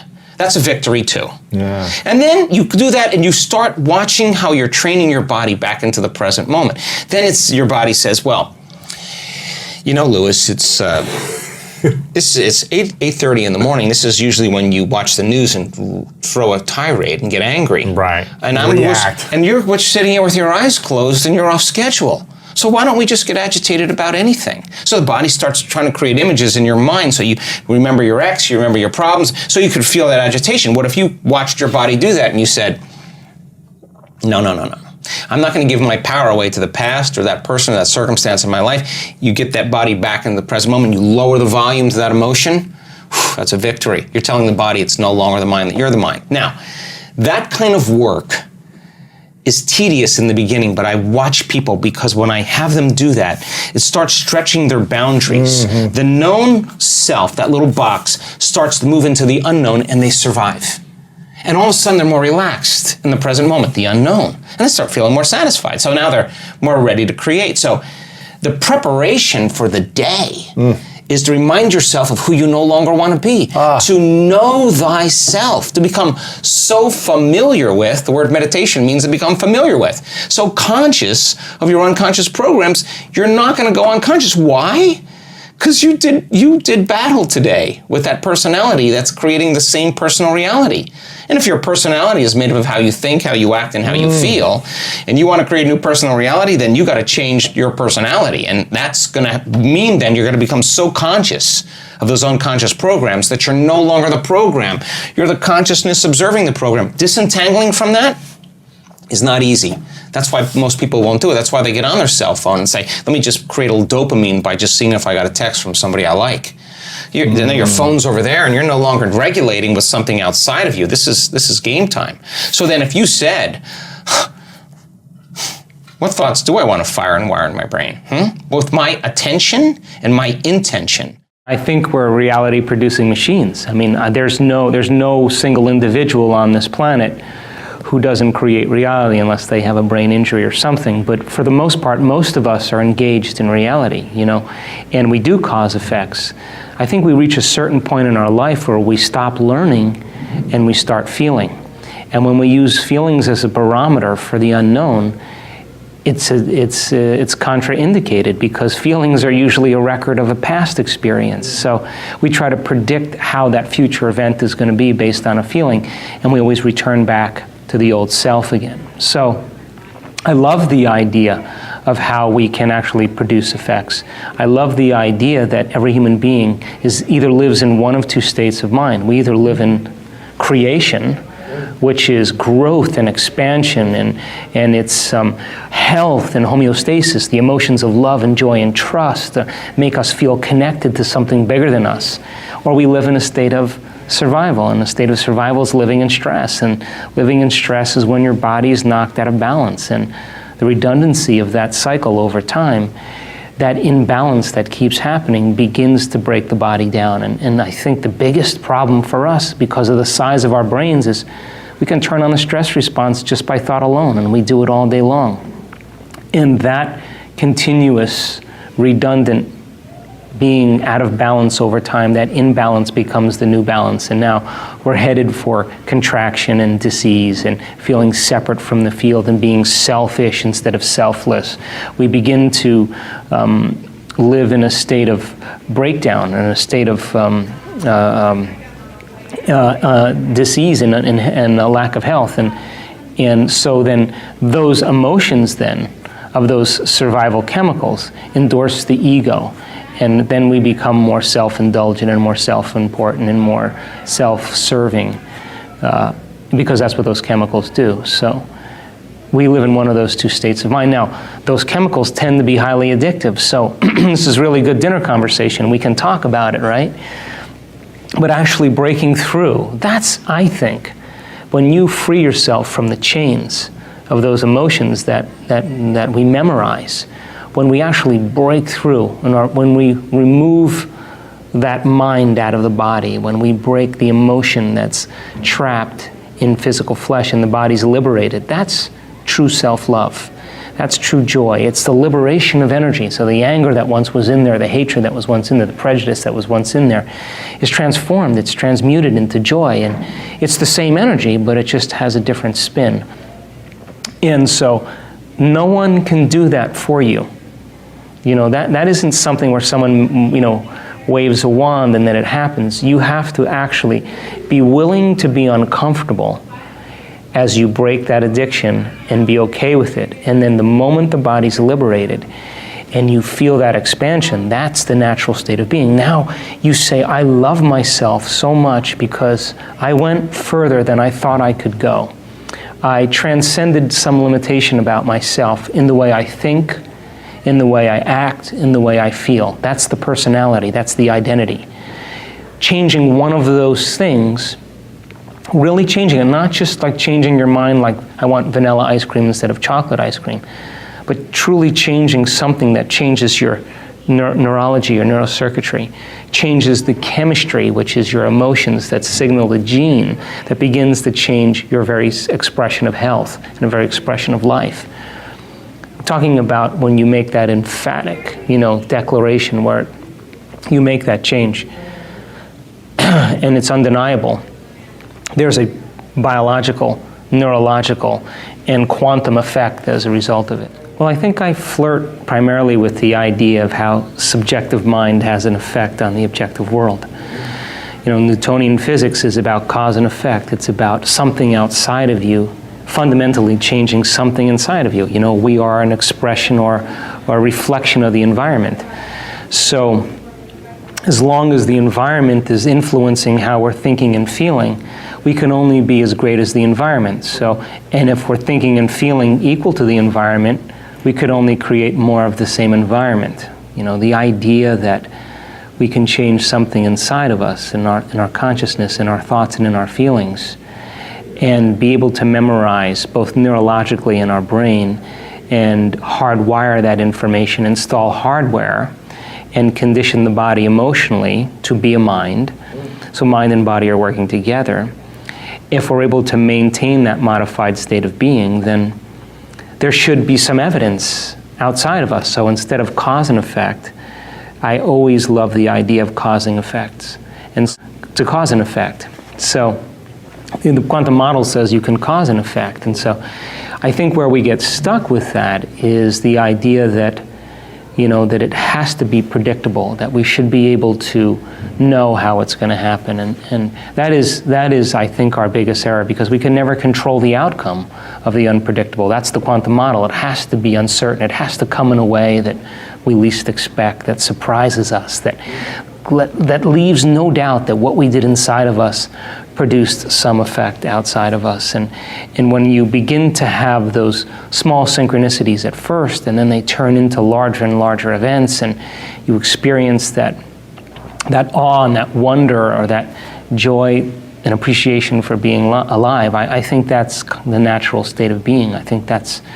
having that kind of sensibility coming from within us instead of needing something outside of us to change our state. How often do you find yourself in reaction mode when someone throws you under the bus, whether it's someone honking at you in a car and you say, how often do you get back to that place? And like, because aren't we conditioned to kind of react and Dude, respond? I react every day. So I you react. Oh my God. I react every day. But the fundamental question is, how long are you going to react? Right. So shortening the refractory period of your emotional reactions is that kind of intelligence where we're keeping ourselves out of the past. Mm-hmm. Justified, valid or not, the only person that's affecting is you. And then you have to ask yourself, is it loving to me? Well, if you can't control that emotional reaction, then you're a junkie. And you're on a bad trip, and you're overdosing. Mm-hmm. But if you know that you're overdosing, you got to get beyond your rational mind, because you'll say, why are you this way? Oh, because I should. All right, and by you doing that, is it making more of those chemicals? Yeah. Why were you doing that? To make you feel more like it's justified. So then, this takes. Listen, I excuse myself many times in one day. Because I'm in reaction mode, let me step aside. I'll be like, are you kidding me? What did they do? And then I'll be like, oh, we're not going to make a decision in this state. So give me a minute. Oh, wow. I go, take a few breaths, get out of that state, remember my future, where I'm going. It's so much more important than the present moment. I just got to condition my body into that future. And now it takes sometimes a Herculean effort, I have to tell you. You can ask my staff. I'll be in there 15, 20, 30 minutes. Sometimes I'll say it took me an hour. But to get back to a peaceful state. In the expanse of all eternity, if I don't overcome that emotion, then I'm in my past, and that's karma, because that emotion's going to drive my behaviors and thoughts, and I'm going to be predictable. My past is going to look, my future's going to look a lot like my past. So if I'm soulfully on the journey, then what matters the most is being able to learn the skill of self-regulation. So in our events, when we see people that can do brain and heart coherence, they know the formula. Well, I look at their brain scans and I'm like, Louis, great brain. Hey, I see you can hold that heart coherence for 45 minutes. Great. Now let's put you on a pole at 55 feet in the air. Let's get a heart rate monitor on you and let's see what you're going to do up there. Do you want to be able to self-regulate there? Because if you can there, it's not like I'm trying to give you an adrenaline rush. Actually, I'm trying to do the opposite. I want you to settle your brain and body back down, go against thousands of years of programming like fear, and teach your body in that moment how to regulate. I guarantee you, if you go a little further than what you did and you stay conscious, instead of throwing in a program and rushing through it and trying to get it over with, you start breathing, you start getting back in your heart, you start getting centered, you work against those chemicals, I guarantee you when you walk into your life, the moment you see something doing, you're going to catch on right away. You're going to catch yourself. Now that saves you a lot of energy and a lot of time, because if you're able to change it then instead of 4 hours later, where you're just gone, or you've already reacted. Yeah, and you've done things you say I should have never done that. I should have never said that. That's what those emotions do, because those emotions make us really primitive. Really primitive. We're either going to become antagonistic and angry and aggressive. We're going to run and fear, or we're going to hide. Like, that's really the options. When you begin to create from the field instead of from matter, the only way you can do that is you have to learn how to take all of your attention off your body and become a nobody. Take all of your attention off all the people in your life that you give so much of your attention and energy to because you have an emotion associated with them. And get beyond all the people in your life and go from a someone to a no one. Mm-hmm. Now, if you've worked your whole life being a someone, or if you've been working your whole life thinking that you're your body, you're going to have to work a little harder because that's your identity. Sure. That's what you're associated with. And it's a long time of conditioning that you have to unwind. And if this was easy, everybody would be doing it. So then you have to go get beyond all the things in your life, your cell phone, your computer, your car, and literally go from something to nothing. You have to take all your attention off the place you work, the place you live, the place you need to be, the place you're sitting, and go from somewhere to nowhere. You got to stop thinking about the predictable future and the familiar past and go right into the present moment and go from some time to no time. And if you do that properly, you become pure consciousness. And that's how you enter the field. Now, we've done the research on this. We call it getting beyond the self. Now, once you are pure consciousness, you're taking all of your attention off this three-dimensional reality. Now, where you place your attention is where you place your energy. So if you've taken all of your attention off of everything material, there's only one place you're going to wind up, and that is the immaterial realm called the quantum field, an invisible field of energy that unifies and connects everything material. So now when you're creating from the field and you combine a clear intention with an elevated emotion, and you're connected and you feel connected, the suggestion of an alternative way to create is that when there's a vibrational match between your energy and some future reality, you actually no longer have to go anywhere to get it. You're actually the vortex, and you will collapse space and time and draw the experience to you. Now that, to me, is a lot more fun because the experience is the unknown. You can't predict when it's going to happen or how it's going to happen, because if you can predict it, it's the known. So then you have to lay down the very thing you use your whole life to get what you want for something greater to occur. Now that goes against generations untold of conditioning and a lifetime of habituation, believing that we're trapped in this material world. And yet I can say to you without a doubt that once you understand that formula, and once you know how to create that kind of brain and heart coherence, the side effect of that is a change in biology, neurologically, chemically, hormonally, genetically. We've measured it. We've seen gene regulation changes in 4 days. More brain coherence, more heart coherence. Your brain's working better. You're trusting your heart. It's open. There's different chemicals that are released. Oxytocin suppresses survival centers, resets the baseline of a person's trauma or shock. Your immune system goes up. You lengthen your telomeres. We've measured that too. So you're changing the future of your body. You're extending your life. That's evidence, right? So we have the evidence to know that it could happen because we've measured it. But the real evidence is watching the testimonial of someone who says, I had stage 4 cancer. I was told as a 41-year-old woman that I wouldn't live for more than 2 months. And I have no evidence of cancer in my body at all. Or someone that's a physician who has Parkinson's disease that's tried everything from the medical route and has one transcendental moment, and their tremors and their pain are gone. And now they're chewing food, they're swallowing, they're blowing their nose, they're standing up on their own. That's energy affecting matter. So we have hundreds and hundreds of testimonials of people that not only healed their body, but created pretty profoundly magical things in their life. So you have evidence in the scientific world, you have evidence in the practical world, and evidence is the loudest voice right now. The brain is a record of the past. It's an artifact of everything we've learned and experienced to this moment.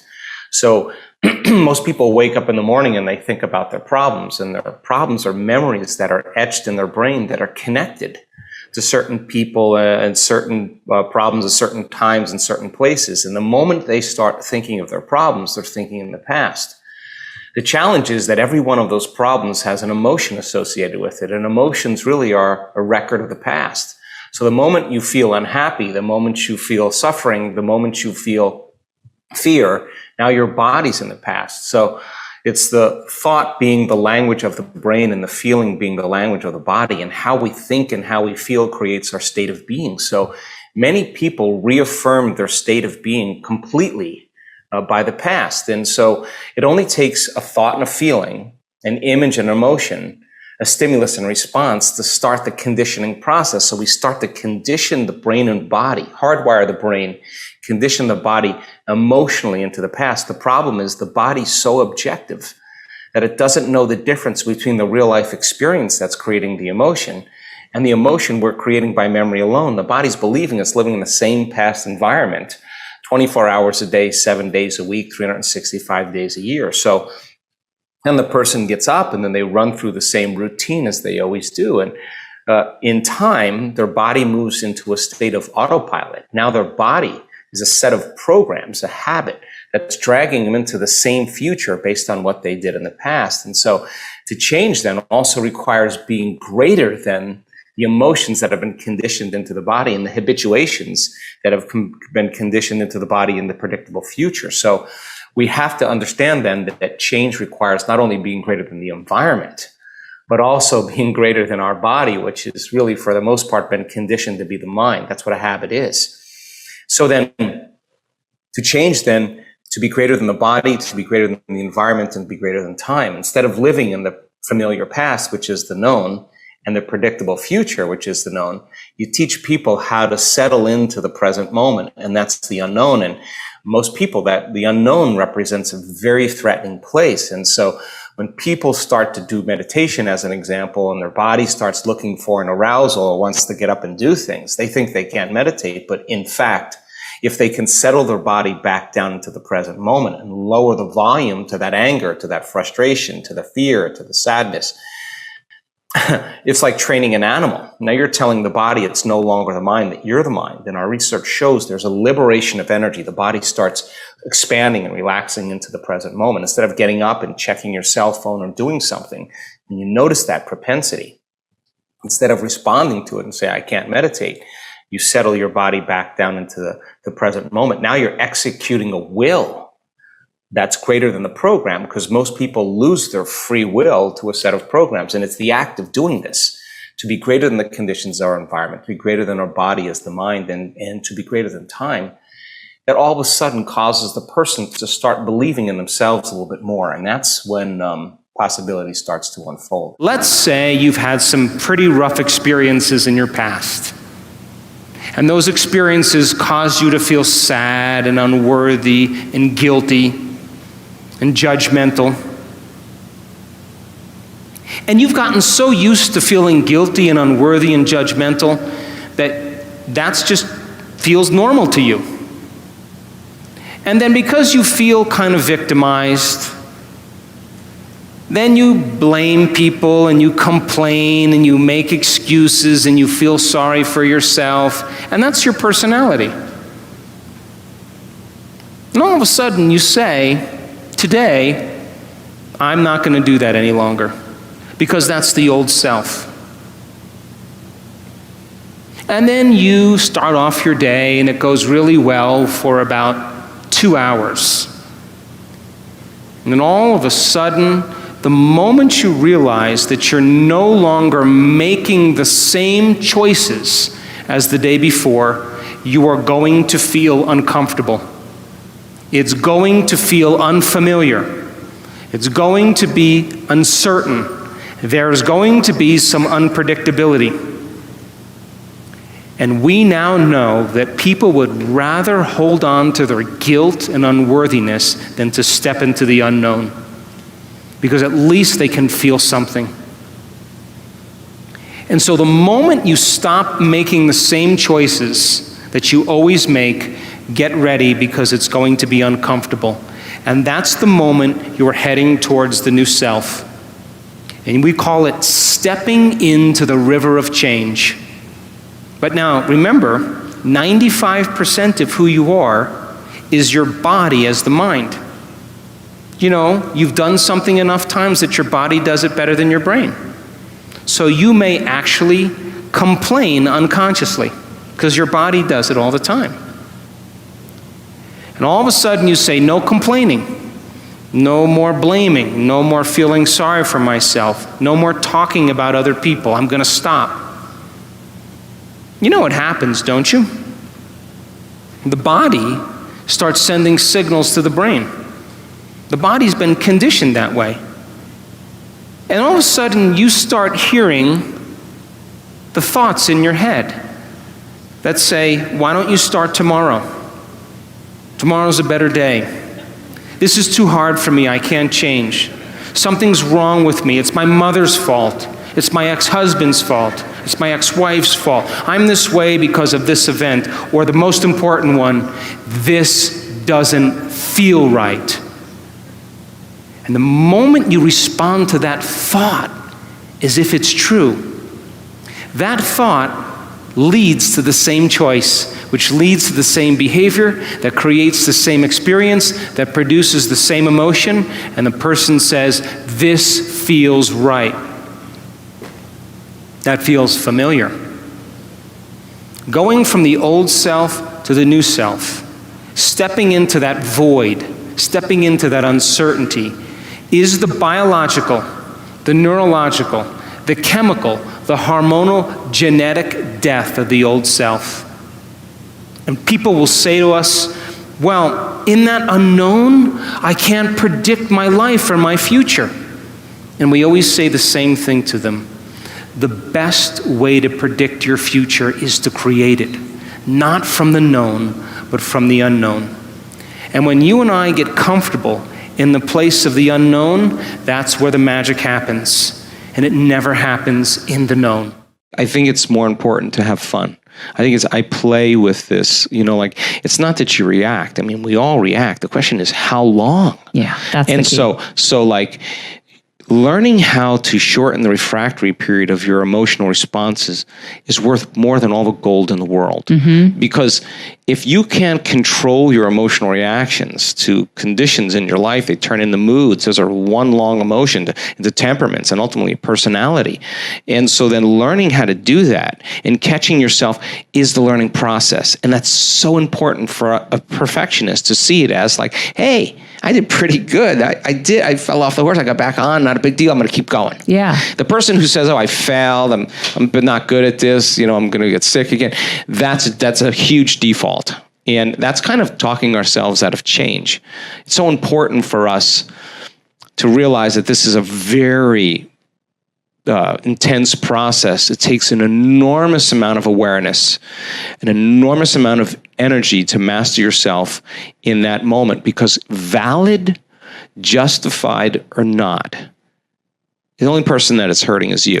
And when you finally figure that out, as my daughter would say, living by this emotion isn't loving to me. And we have to really decide, is this loving to me? So it turns out when you teach people how to feel elevated emotions, they make so many wonderful chemicals that make them feel good, that they're no longer dependent on anything outside of them to take away their emptiness, their lack, their separation, their pain, their fear.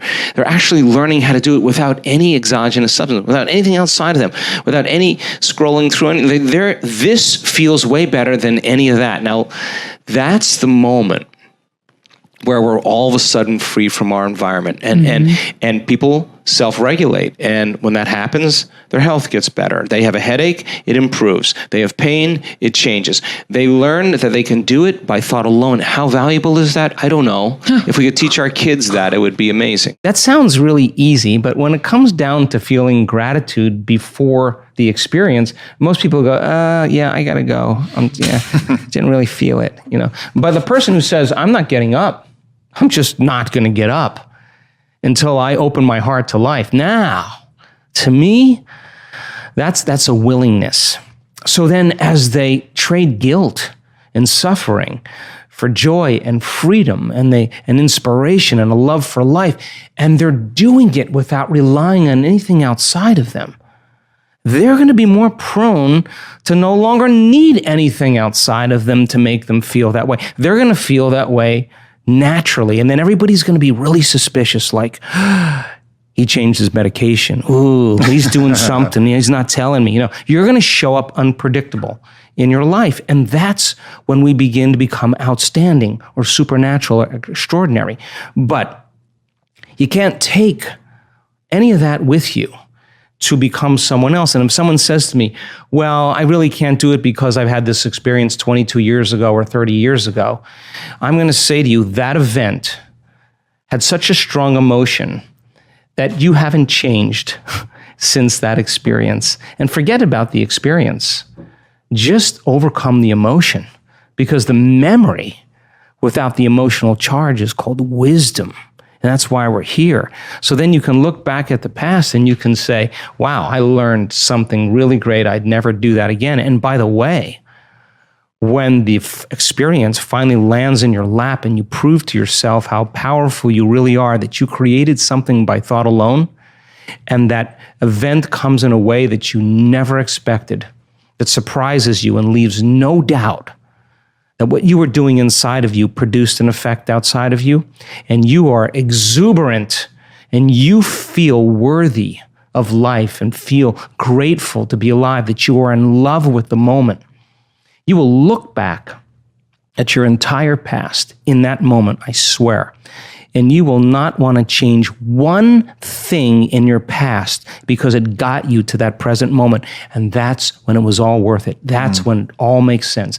Now you're free from the past, and now you're not thinking about the past any longer. You're believing in your future more than you're believing in your past. You're more in love with your future than you are with your past. Everybody has done this at some point in their life, right?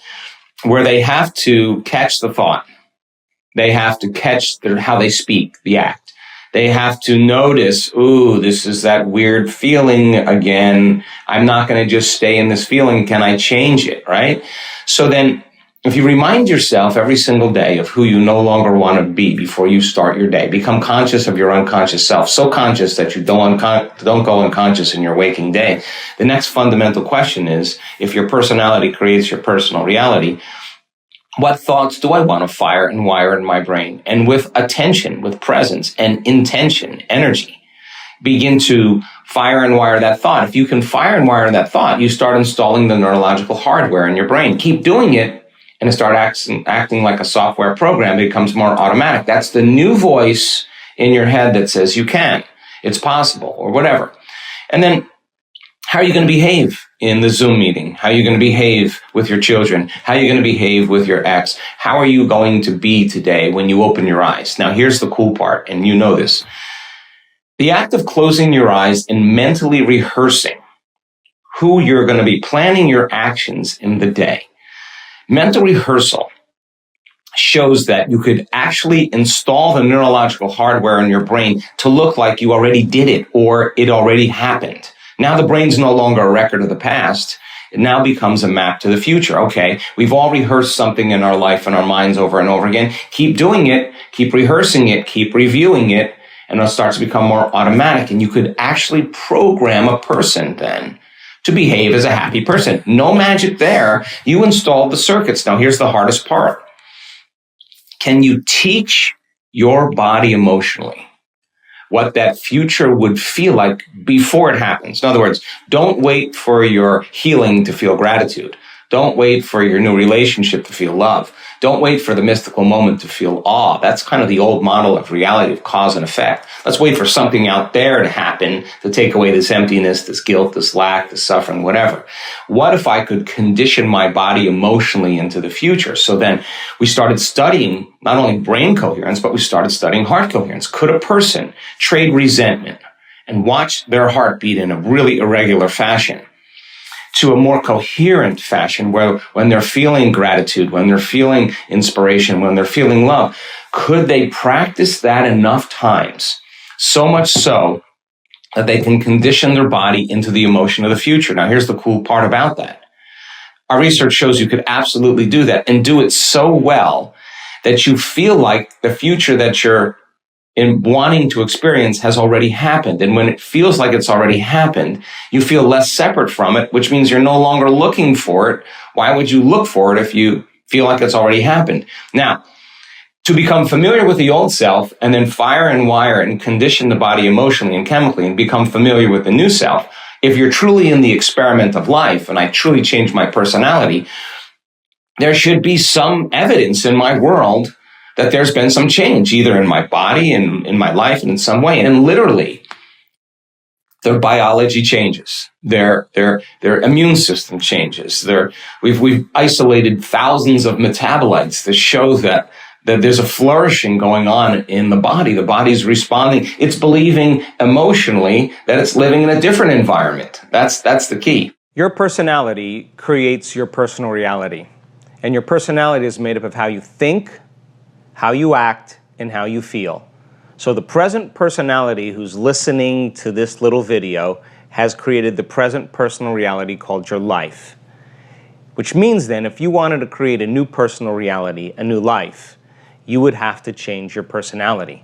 That means you'd have to start thinking about what you've been thinking about and change it. It means you'd have to become aware of your unconscious habits and behaviors and modify them. And you'd have to look at certain emotions that keep you connected to experiences in the past and decide, do these emotions belong in your future? The beauty behind this is that when you begin to change how you think, how you act, and how you feel, you should begin to see changes in your life. And I recommend that you try it out. The majority of our thoughts and feelings are connected to our sexuality, to our victimization, our guilt, our suffering, our shame, our unworthiness, our self-doubt, or our importance, our control, our fear, our anger, our frustration, our hatred, our judgment. Those are the first three hormonal centers in the body. And those first three centers have everything to do with survival. And those centers are energy consumers. Orgasm, digestion, stress is a lot of energy that we're drawing from our very vital life force, our resource of light and information, and we're turning it into chemistry, and we're literally robbing the body's energy, right? So then living like that for the short term is okay, because the body can move back to homeostasis, it can restore itself, but when we're overdoing that consistently, then there's no energy for growth and repair, because you're living constantly in survival. So again, you can eat all the right food, you can do all the right things, but if you're living in anxiety and fear and you're viewing your world from the worst case scenario that could possibly happen, because that's what you do in survival, there's no energy for growth and repair. There's no energy for healing. So the majority of our thoughts are signaling certain circuits in the brain that signal another part of the brain, the limbic brain, to make what's called a neuropeptide. Neuropeptides are chemical messengers that signal hormonal centers. So now you're taking thought and you're storing it as energy in these energy centers. And if you're living in survival, why would you open your heart? I mean, it's just not a time to open your heart. I mean, if you're getting chased by T-Rex, it's not a time to meditate. It's not a time to learn. It's not a time to connect. It's not a time to communicate. It's not a time to sit down and go within. It's not a time to be vulnerable. So think about this. If you spend the majority of your day focusing on matter, focusing on everything in this three-dimensional world that's made of material things, it begs the question, how much of your time and your attention do you put on that unified field, that invisible field of information that exists beyond space and time? And just like when you're unaware of your nose, it doesn't exist, and the moment you become aware of it, it exists. The quantum field is exactly the same way. If you put very little attention on it in your waking day, then it doesn't exist for you. But the moment you begin to become aware of it, the moment you begin to pay attention to it, the moment you begin to stay present with it and to experience it moment after moment, and if where you place your attention, as you learned, is where you place your energy, and where you place your attention causes things to expand, the moment you begin to experience it, not with your senses, you experience this three-dimensional reality with your senses, but you experience it with your consciousness and with your awareness. The moment you become pure consciousness is the moment you make contact with that unified field. And so we now know the techniques and the tools to get people beyond themselves. And in fact, we know that after thousands and thousands and thousands of brain scans, that you're at your absolute best when you get beyond yourself. When you take your attention off your body, when you take your attention off your identity that's connected to people in your life, the things you own, objects you own, places you have to go, and time itself. The moment you become nobody, no one, no thing, no where, and no time, that is the moment you become pure consciousness. And that's the moment you begin to connect to that field of possibilities called the unified field or the quantum field. And that field is an invisible field of information that exists beyond this space and time.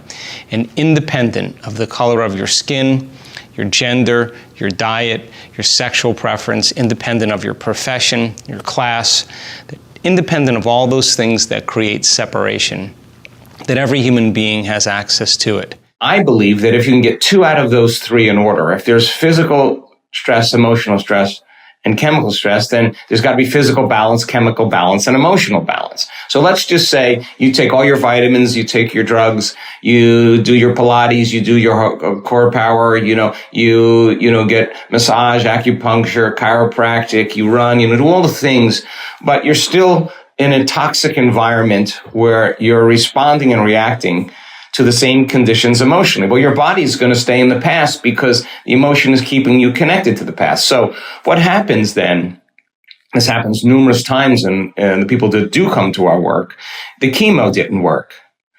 The surgery didn't work. The radiation didn't work. The vegan diet didn't work. The ketogenic diet didn't work. The yoga didn't work. Nothing was working. And so then this is a point where the person says, nothing outside of me is changing what's inside of me. And we just had a cancer researcher on the stage had stage 4 sarcoma in her uterus that metastasized everywhere. There's no evidence of her disease in her body any longer. Now, do I appreciate medicine? Do I appreciate pharmacology? Yes, I do. And I think for acute health conditions, that medicine has a really great handle on acute and crisis situations. When it comes to chronic health conditions require a lifestyle change. Period. You got to make different choices if you truly want to do it. So 100 years ago, 75 years ago, you get diagnosed with a health condition. You went to the doctor and he said, you need this organ taken out. You need this type of treatment. And I'm the authority. You have no access to the information that I have. So just do what I tell you. Right. And everybody signed and informed consent. And if my gallbladder is not good, take that out. If my uterus isn't good, take that out too. Take out whatever you want. So then fast forward to today, you get a diagnosis. What happens now? People go, oh goodness, thanks for the diagnosis. Then they go home and they research everything about the health condition. Why? Because information is available now through technology. So they go back to their doctor and they say, gosh, I want to try this other treatment. I want to try this alternative thing. And the doctor either says, I don't know anything about that, or that's trash. And the person now looks squarely at the doctor in the eye and says, time to find a new doctor. In other words, people do the best when they feel good about the health care that they're choosing, right? So they're taking their power back now to be able to say, maybe there is another way. So the pharmacology that we use when we're altered, either with anxiety or depression or cyclic mood patterns or whatever it is an attempt to create chemical balance in the body. However, if you're still reacting to your ex in the same exact way, or you're still always predicting the worst thing that could happen to you in your future and embracing the emotion of that event, you're conditioning your body into anxiety, and you'll have a panic attack. And yes, the pharmacology will help to create more balance, but your response and reaction to the environment somehow causes you to become dependent on that exogenous substance. Now, I don't have a problem with that because everybody's at their own point in evolution. My mother just listened to anything the doctor said. Even when I said to her, Mom, your blood pressure is up because of stock market crash. She didn't want to hear that. She didn't think that she had to go to the doctor through all these tests and all this stuff. And of course, that's what it turned out to be. So there's a greater listening that's happening in the world now because of information. That it's the 4-minute mile. That person that had the sarcoma that stood on the stage was a cancer researcher that told her story. That's the 4-minute mile. I'm watching 1,500 people in the audience leaning in. They're witnessing truth right in front of them. Now they're conscious that there's another possibility that they were unconscious of. And she doesn't look vegan, and she doesn't look slim, and she doesn't look young and buffed and like a movie star. She just looks like a person. A normal person. And invariably somebody in the audience listening to truth. She's speaking truth right now. Telling her story about how hard it was to overcome herself. How hard it was to overcome her body when she was in pain and she didn't feel like doing the work. She did it anyway. To overcome her doubt, to overcome her fear, to overcome all of those things and believe in a future that she can't see or experience with her senses yet, but truly understands the science of how that takes place. Once you understand the what and the why, the how becomes easier. So we use science as the contemporary language to demystify the process of personal change and transformation. It is the language that we use that doesn't exclude anybody. We don't talk tradition. We don't talk religion. We don't talk culture. We don't talk spirituality, because that's going to divide the audience. So we create the scientific model. That's the first point. Learn it. Be present with it. But the next step is you got to be able to teach it back. So in our audiences, when we explain things and we're combining quantum physics with neuroscience and all neuroendocrinology and all that stuff, once I finish the concept, you're going to have to turn to Jonathan and say, okay, let me just explain this. Because if I got to fire and wire this in my brain, I got to understand what I'm doing and why I'm doing it. And nothing left to conjecture. Nothing left to superstition, nothing left to dogma. You understand exactly what you're doing and why. And when you understand the meaning behind it, your prefrontal cortex turns on. And when it does, the powerhouse turns on. And you can get in an ice bath and know nothing about it, the benefits of an ice bath, get in an ice bath, and you could really have a really bad response. You can get some knowledge about what to do when you're in the ice bath and the value of it. And once you understand that and you get in the ice bath, you will actually have positive effects on your immune system, where when you didn't know what you were doing and assign meaning to it, you had a negative effect. So the person then who has the intention and the understanding, and we set up the conditions in the environment, and we give them numerous opportunities to get beyond themselves, numerous opportunities to practice and evolve their experience. Our research shows that if you do that for 7 days, the number of metabolic changes, metabolites from the cell, thousands of metabolites that are being released in the brain and body, suggests that the person is literally, their body's believing they're living in a different environment. Now, here's the weird part. They're in a ballroom. There's nothing really amazing happening in a ballroom. I've been to thousands of ballrooms. They all look the same. And yet the body's looking like it's in a very enriched environment. It's looking like it's in a different place. So when you have evidence and testimony, and you have evidence in scientific measurements, I think evidence all of a sudden becomes the loudest voice. And it only takes one person or two people to break that 4-minute mile. And then all of a sudden, just like an infection spreads amongst the community and creates disease, all of a sudden you see health and wellness become as infectious as disease. There's a dramatic transformation in biology. So now that that's possible, now that people are aware of that possibility, now it's in their consciousnness, and consciousness is awareness, and information allows us to become aware of what we were unaware of. And that's what life is about, to evolve our experiences. And some of those people are dependent on pharmaceuticals and dependent. And I never say stop taking anything. I always say, keep going to your doctor, keep getting the scans, keep getting the tests. You need feedback to let you know what you're doing is correct, and then make another choice if it isn't.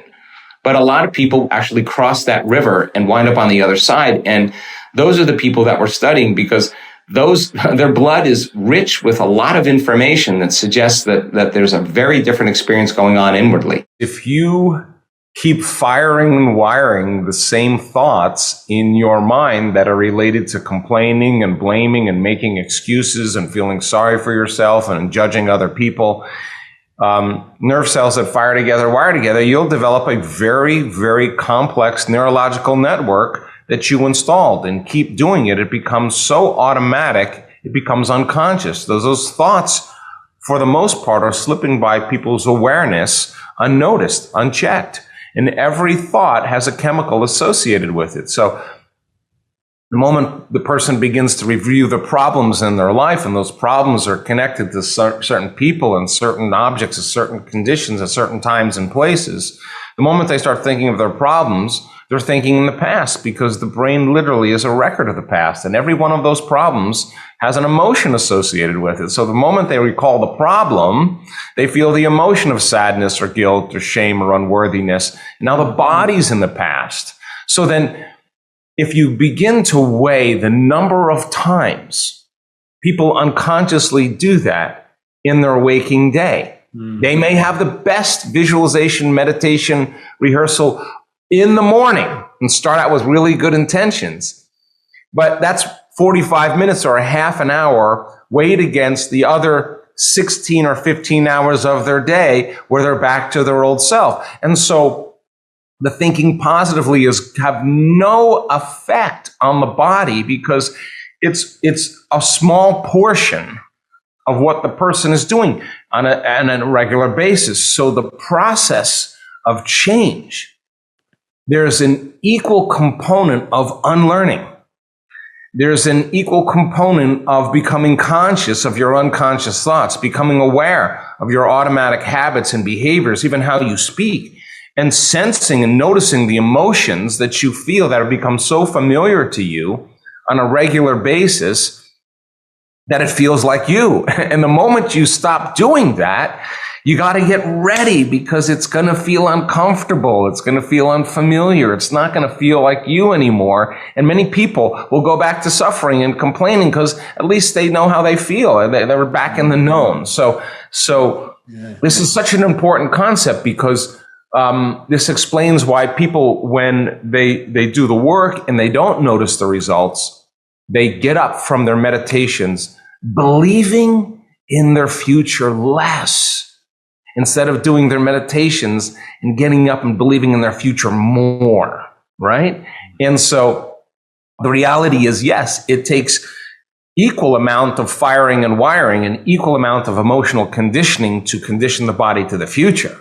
But you have to retire the personality of the past, and you got to stay so conscious of your unconscious self that you don't go unconscious in your waking day. And that's being in that river of change. And it takes a lot of energy, a lot of awareness to do it. If you think about great leaders in history that changed the course of many different cultures, what they did that was so important is they had a vision of that future.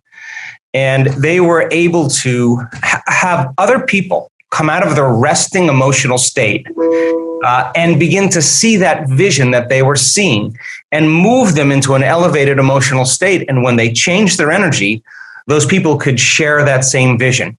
Well, if you combine a clear intention and an elevated emotion, those two ingredients change people's state of being. Now the person is just moved biologically from living in the past to living in a new future in the present moment. And that's what caused millions of people to begin to make different choices, to behave differently, to do different things. And if you get enough people doing that because of mirror neurons, everybody's observing everybody do it, and you create a collective consciousness. And great leaders have the ability to, based on core principles, whether it's justice or freedom or equality, to have people see that same vision and then move them out of their resting state into an elevated emotion. And then when they do that properly, those people can see that vision. If you can't change a person's energy, they'll never see that vision, because they'll be viewing the future through the lens of the past, the emotions of the past. And so great leaders have the ability to have people begin to see the same vision. I want to show you what it looks like when you learn something new. You have 100 billion neurons in your brain. 100 billion neurons. The number of connections you have in one neuron is between 10,000 and 40,000 connections. If you took 100 billion sheets of paper and you stacked them on top of each other, it would be 5,000 miles high. That's the distance from Los Angeles to London. If you took a scoop of gray matter, the size of a grain of sand, you would have 100,000 neurons in it with over 1 billion connections. Now, I'll stop right after this slide. Learning is making new synaptic connections. Every time you learn something new, this is what's happening in your brain, geniuses. If you learned one bit of information today, your brain did this. Boom, that's learning. Physical evidence as a result of your interaction in the environment. Every time you learn something in your brain, there's a physical change that takes place, and learning is making new connections.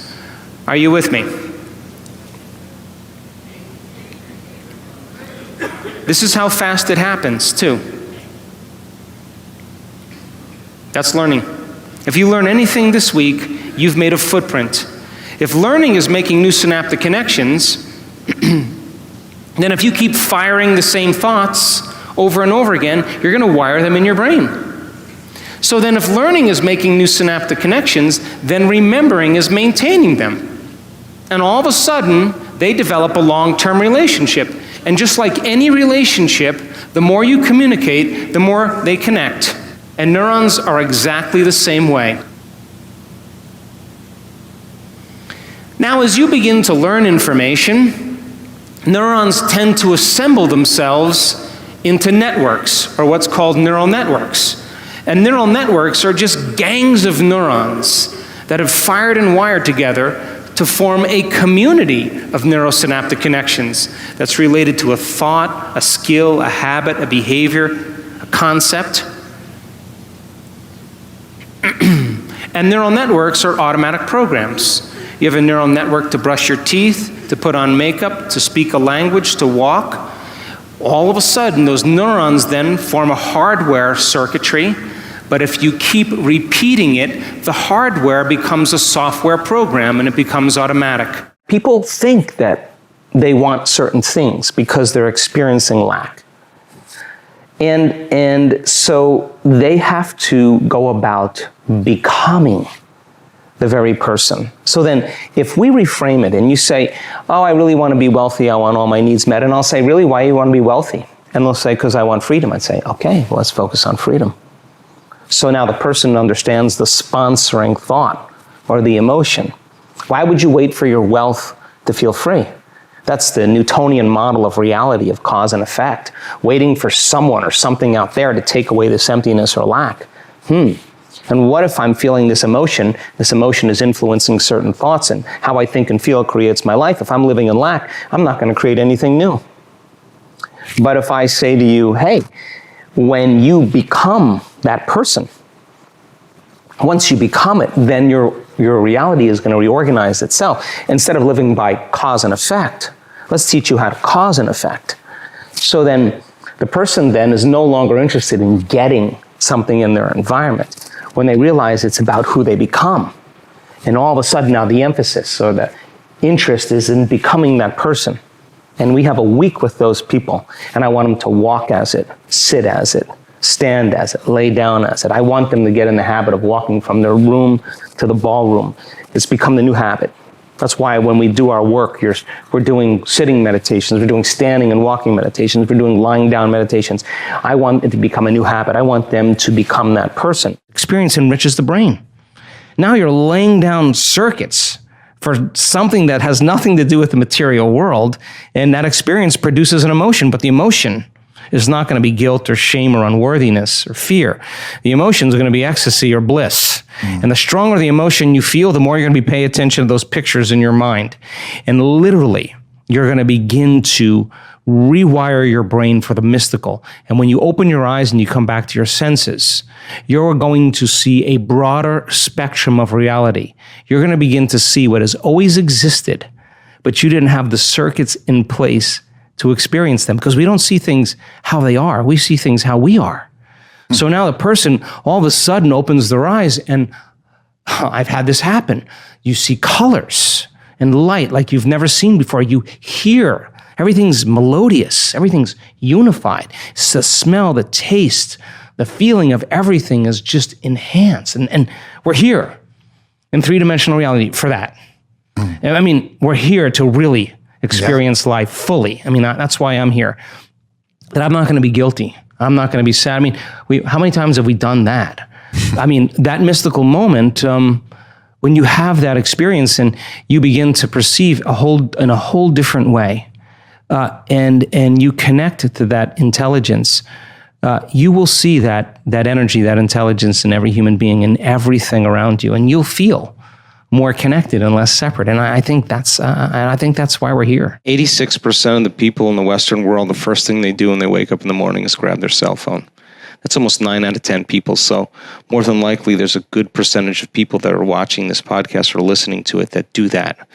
And when they reach for their cell phone and they look through their Facebook and their Instagram and their TikTok and their emails and their Twitter and do all of that, they're connecting to everything that's known in their life. They're actually making sure that they're connected in a certain way. In place of that, you can still do that, but before you grab unconsciously for your phone and start changing your chemicals in your body, it would be such a great idea to sit down and before you start your day, just review the thoughts you don't want to think. Review the behaviors you really want to change about yourself. Just review them. Just go over them in your mind. Review the emotions that you feel the most in a day, and just remember that those emotions aren't loving to you. Just review them in the beginning, just so that you're aware of them. You have to change them. Just you'll start becoming aware of them. And once you can observe them, you're no longer the program. Once you're conscious of them, you're no longer unconscious, right? You're out of the program. Before you start the day, ask yourself, how do I want to think today? How do I want to feel? How do I want to behave? I mean, what would greatness look like? What would love look like today? What could I do that would be really cool for me at the end of the day? Say, wow, so I had a good day today. What would make me feel that way? And if you can't find an answer to that, start reading. Who reads anymore? Read a book. I read so many books a week. I know, I'm that way too. So read something about, you want to be wealthy? Read a book about someone who became wealthy and get real and realize they may have failed 50 times before they actually pulled it off. Or what were their characteristics? What were their traits? What made them? So it wasn't about their wealth. It was about who they became. That's the key, right? So fill your brain with a little knowledge, and then just start asking yourself, what's the greatest expression of myself that I can be today? And rehearse it. Rehearse how you're going to be. And then if it leads to a different choice, that's the unknown. Mm-hmm. And just know that it's not going to be predictable. It's going to be a little uncomfortable. That's where the magic happens. If you can stay relaxed and awake in the unknown, things get pretty exciting. When you're back to the known, you're back to the familiar. Don't expect anything to change in your life. And if you say it's that person or that circumstance, you defaulted and went back to the program of the victim, allowing your outer environment controlling your thoughts and feelings. If you truly do this well, this is what I discovered. If I truly feel the feelings of my future before they occur, and I live in that state, I'm no longer looking for it to happen. How could I look for it if I feel like it already has, right? So I try to stay in that state, because then I'm not separate from it. And that tends to be when the magic happens. There's no control anymore. There's no predicting. There's no perfectionism. There's none of. All there is just kind of an experiment. Like, I'm experimenting to see if I changed my thoughts and feelings, if my life will change. And that should be the experiment everybody has. And do it with curiosity, and do it with just seeing if the experiment works. If it doesn't, change something else about yourself. Well, I think we've been programmed quite a bit with our relationship with money. And we have a relationship with everything known in our environment. You have a relationship, a neurological network in your brain for your parents, for your cell phone, for your computer, where you live, where you've lived in the past, what you're going to do tomorrow.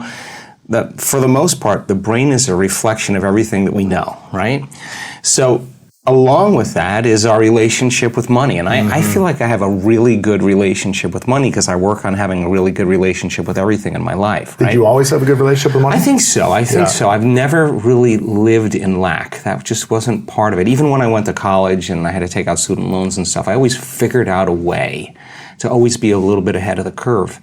And so let's back up and just look at how people form beliefs. Because most beliefs are created from past experiences, right?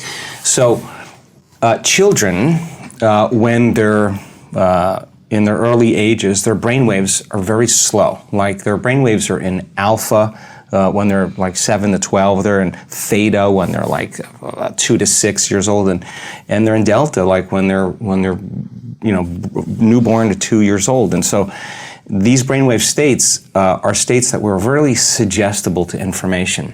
So when we hear information, we believe it. And we accept it, we believe it, we surrender to it as if it's the truth without analyzing it, because there's no analytical facilities yet. Right. The analytical mind starts around 12 or so, 7 to 12, and that analytical mind is actually what creates a barrier between the conscious mind and the subconscious mind.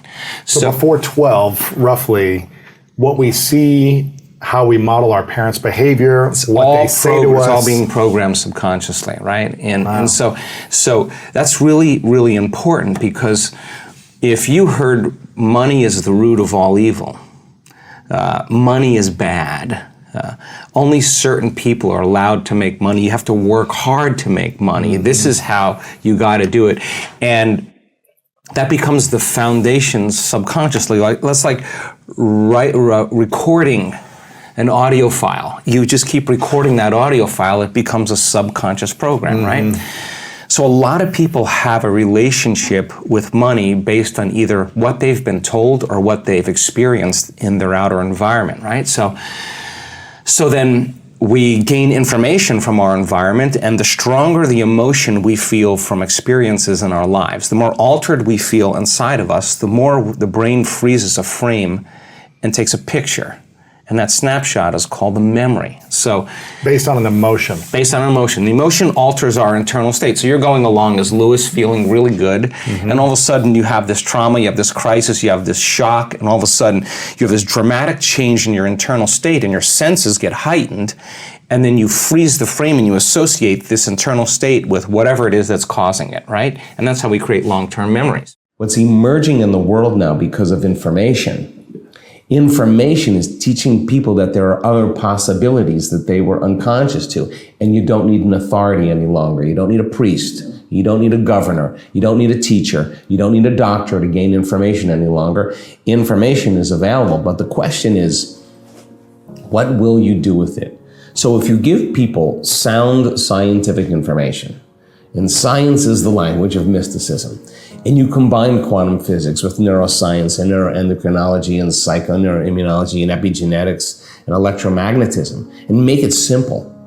And don't talk about tradition or religion or culture. That's going to divide an audience, but bring the model of science in. If that person can reason and understand what they're doing with that information and why they're doing it, then the side effect of how they're doing it is going to get easier.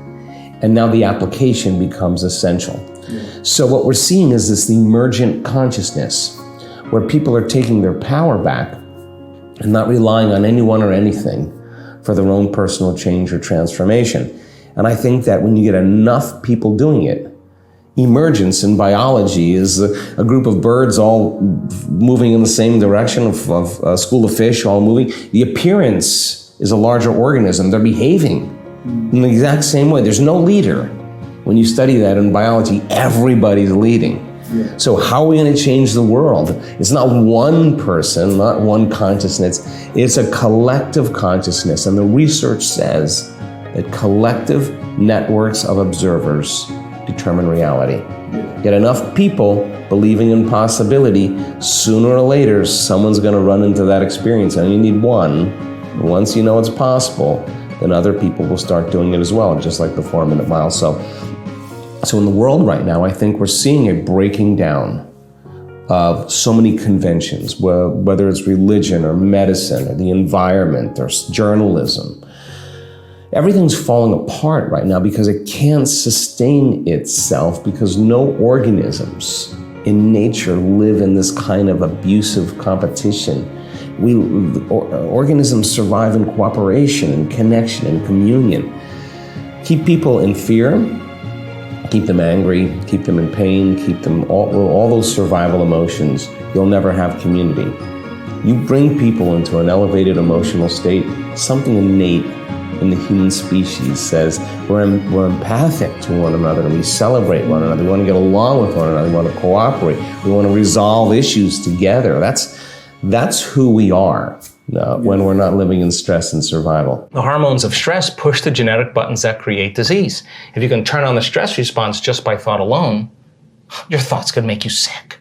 And if your thoughts can make you sick, is it possible that your thoughts can make you well? So they began to realize that, oh my God, the repetition of thinking and feeling and feeling and thinking caused me to feel guilt. And I don't even know it's guilt. It just feels like me. It's just, I'm used to the same chemical continuity. Now, the moment they decided to change, anytime you decide to change and change anything about yourself, get ready, because it's going to feel uncomfortable. It's going to hurt. You're going to leave the known. Yeah. You're going to leave the familiar and you're going to step into the unknown. Even if the familiar is uncomfortable and painful, right? It's still going to be painful leaving the pain. Right, because some people are super happy being unhappy. Right. So then they would rather cling to their suffering than take a chance in possibility. So these people said, I really have nothing to lose, right?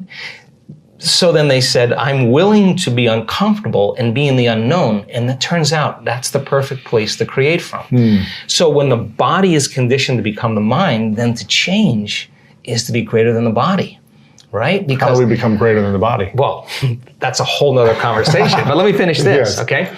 So the third thing they said was, okay, so now that I know that I got to break the habit of being myself and I can't mismanage my thoughts and feelings, I got to change how I act, I got to watch how I speak, I got to become conscious of how unconscious I am, because 95% of who we are by the time we're 35 years old is a set of memorized behaviors, like a computer program, emotional reactions, unconscious beliefs and perceptions.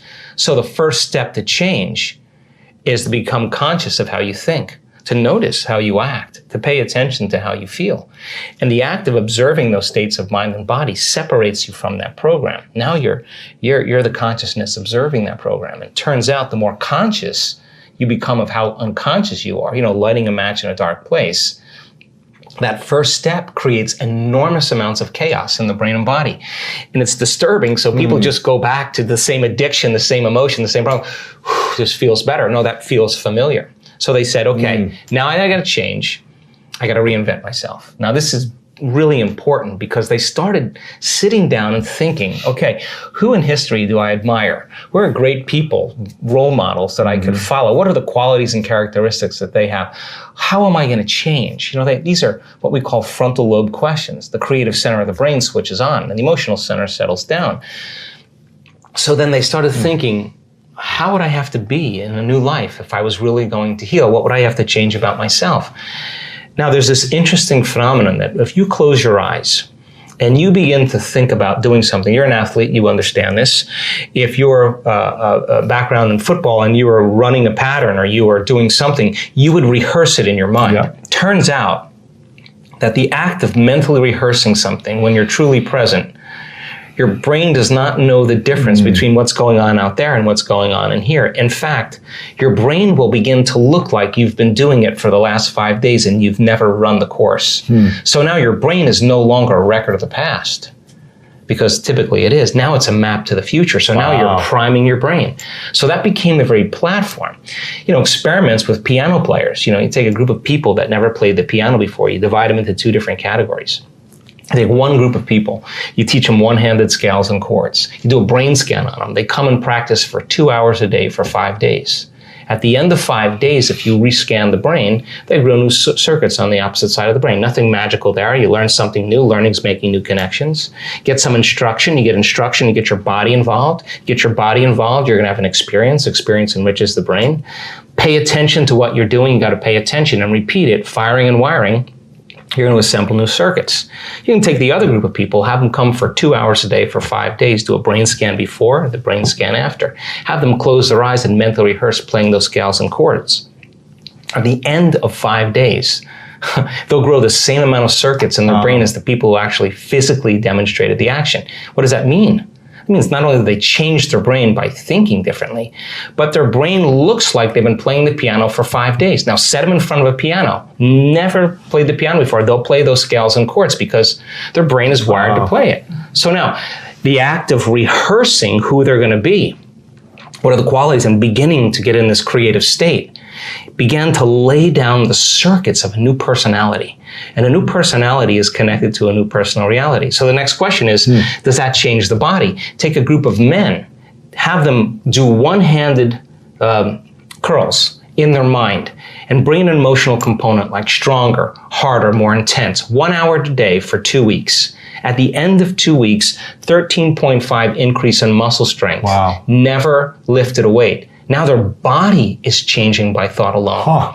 So these people began to reprogram their brain and body.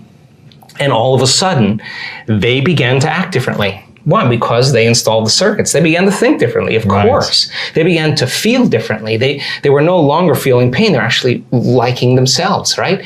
So then if they're living by a different emotion, and they're feeling an elevated emotion before they're healing, before they were healed, they're not waiting for their healing to feel joy and gratitude. They're feeling gratitude and joy. Now their body's believing that it's healed because the body's feeling the emotion ahead of the experience. And if the environment signals the gene and the end product of an experience in the environment is emotion, you're signaling the gene ahead of the environment. And what do genes do? Genes make proteins. And what are proteins responsible? The structure and function of the body. Now you're literally becoming somebody else. And now you're turning down the genes for disease and you're turning up these other genes. So I started to realize that this reinvention process is exactly what we've always done. It's just that we get complacent in certain areas of our life and we stop. Let's demystify the present moment. Okay. People wake up in the morning and they think about their problems, and those problems are memories that are etched in their brain that are connected to certain people and objects at certain times and places. The moment they wake up in the morning and they start thinking of their problems, they're thinking in the past. Okay, now every one of those problems has an emotion associated with it. So when they feel unhappy, when they feel bitter, when they feel fearful, now their body's in the past. Thoughts are the language of the brain, feelings are the language of the body. Thought and a feeling, image and emotion, stimulus and response. You're conditioning the body to be the mind of that emotion subconsciously. Now the body is believing it's living in the same past experience 24 hours a day, 7 days a week, 365 days a year. Why? Because the body's so objective, it doesn't know the difference between the real life experience that's creating that emotion and the emotion that person is creating by thought alone. Important. The body doesn't know the difference. And so the environment signals the gene, that's epigenetics. The end product from an experience in the environment is an emotion.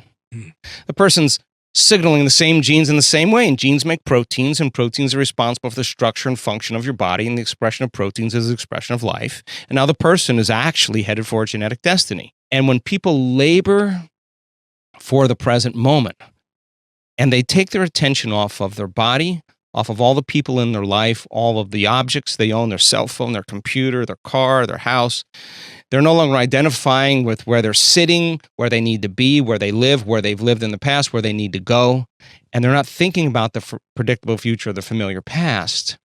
They're dissociating from everything physical and material, everything known.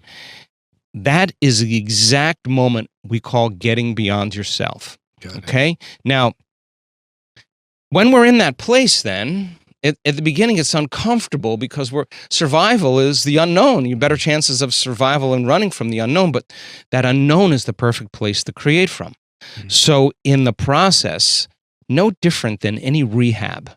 In our first 2 days of our event, really they're basically rehabbing from their emotional states and their habits. And they're sitting in the presence of that discomfort, right? And the discomfort is because the body is leaving the known. But if the body has been conditioned to be the mind, the moment you take it outside of its familiar territory, it's going to start telling you, Ed, why don't you quit? You know, you're not really good at this. You know, you're more of a physical person. You don't really want to do this. You're not very this or very that. And most people just get up when they do the meditation. They believe that thought as if it's true. Now, the question is, what's on the other side of that thought? Can you sit there long enough till that's no longer the thought you accept, believe, and surrender to? Well, then, wow. The next question: other side of that thought? What's on the other side of that familiar emotion? Can I sit and work with my body and settle it down? Stay. You stay. I'm going to feed you. You're not going to die from this. Your bladder's not going to explode. You're not going to go crazy. And you work with catching those thoughts. It's called metacognition. If you're in that 95% of programming where you're unconscious, then the first step to change is becoming conscious of your unconscious thoughts. So conscious that you would never go unconscious or let that thought slip by you unnoticed. I want to understand. So you're saying the awareness of the thought, being conscious of the thought, has it somehow lose its power over you? Exactly. Because just because you have a thought doesn't mean it's true. And if you're left alone to yourself, you'll start believing every thought you think. And that's the problem. So then the majority of people's thoughts then are based on what they perceive about themselves from their past or their life, right? And if you catch yourself complaining and blaming and making excuses and judging someone else, and you say, I want to be a happy person, well, a happy person would never do that, would make them unhappy. If you notice that you've been feeling guilty for the last 20 years, you didn't know it was guilt because it just felt like you, and you want to feel joy, well, if you can't feel joy, it should tell us volumes about what you've been practicing doing, right? So then most people give up because they don't know that there's anything on the other side of it. So then the next question is, what thoughts do you want to fire and wire in your brain? Well, and with attention and with intention, if you keep practicing firing, wiring those thoughts, you start installing hardware. Do it enough times and it becomes like a software program. And now that's the new voice you program in your head that said, I can do this. I believe in myself. And you've created, to an extent, a new personality, which can create a new personal reality. Now, here we go. So then the next question is, how am I going to behave with my kids today? How am I going to be with my wife? How am I going to be with my partner? How am I going to be at work? How am I going to be on my Zoom calls? How am I going to be by myself? How am I going to, what does greatness look like? What would love do today? Now, it turns out that if you close your eyes and you start imagining doing that, if you rehearse how you're going to be in those certain situations, the evidence, without a doubt, shows that your brain will start to look like, through the mental rehearsal of the act, that you've already done it. Now you've installed the hardware. Keep doing it. It becomes a software program, and you'll start acting like a happy person. No magic there. If you don't have the circuits, you can't do it. So the rehearsal then is actually changing the brain just by thinking differently. The brain looks like the experience has already happened. Now you have hardware to use. Do it enough times, you get good at it. It becomes more automatic. Now here's the hard part. Can I teach my body emotionally what my future will feel like before it happens? Now this is really important because there's a pandemic going on in the world that has nothing to do with a virus. It has everything to do with people's attention span and learning. People need a rush of dopamine in order to catch their attention, or a rush of adrenaline to learn. And so that they're dependent on their outer environment to regulate their emotional state. Now, this is different now.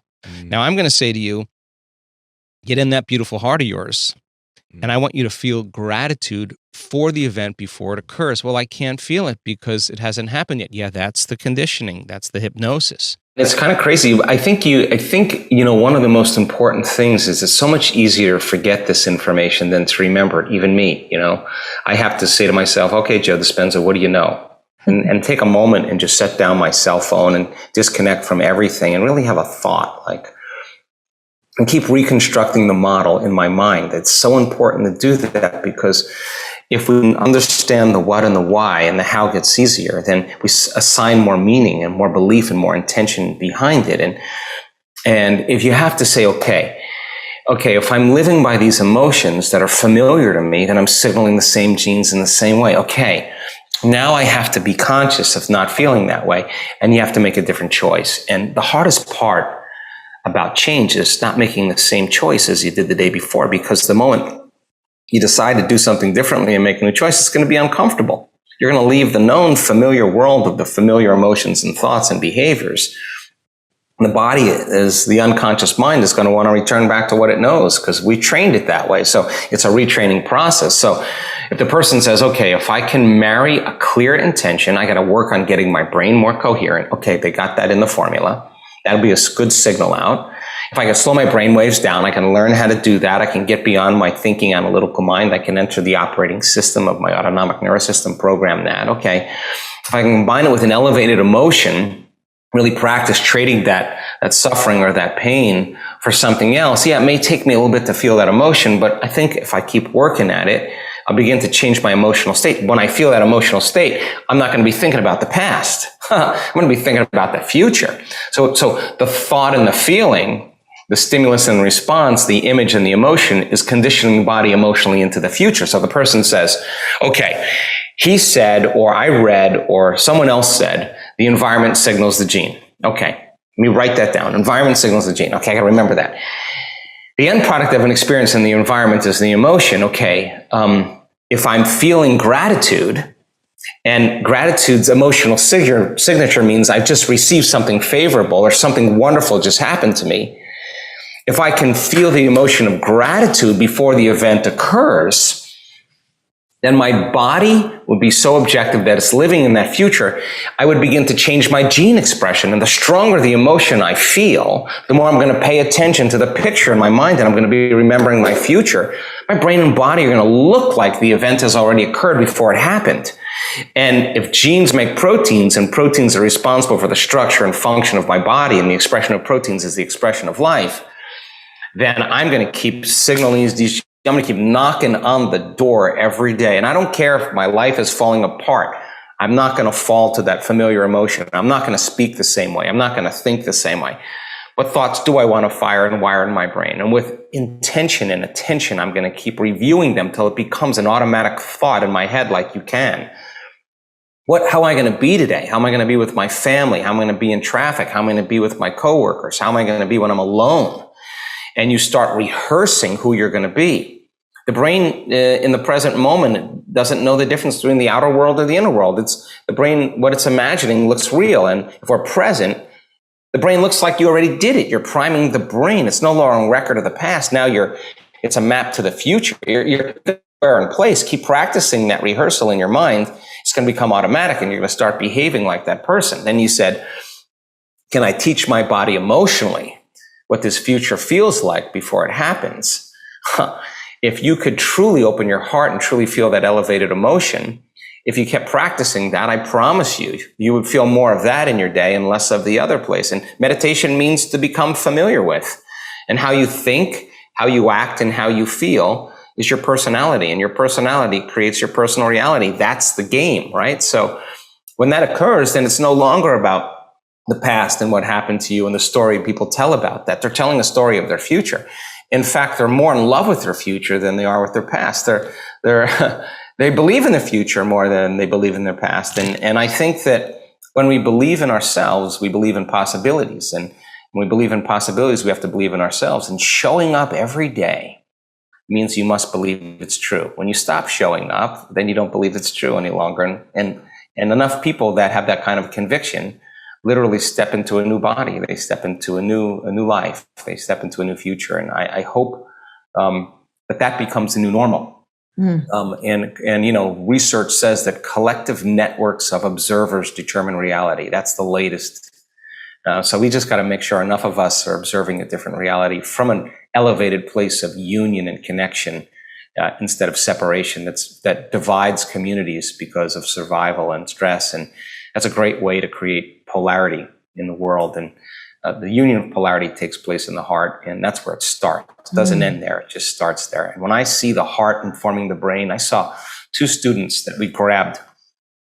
One was chasing a little child around, a 1.5-year-old child, and he was being challenged. And the other guy was working and staffing and running around. And we got him in the chair and we said, okay, let's get some brain and heart coherence. And we had 15, 20 minutes to do it with these guys, and you saw them way out of balance, right? They're just way out of balance. And all of a sudden, here comes that low frequency in the heart. Boom, like a big drum. Boom.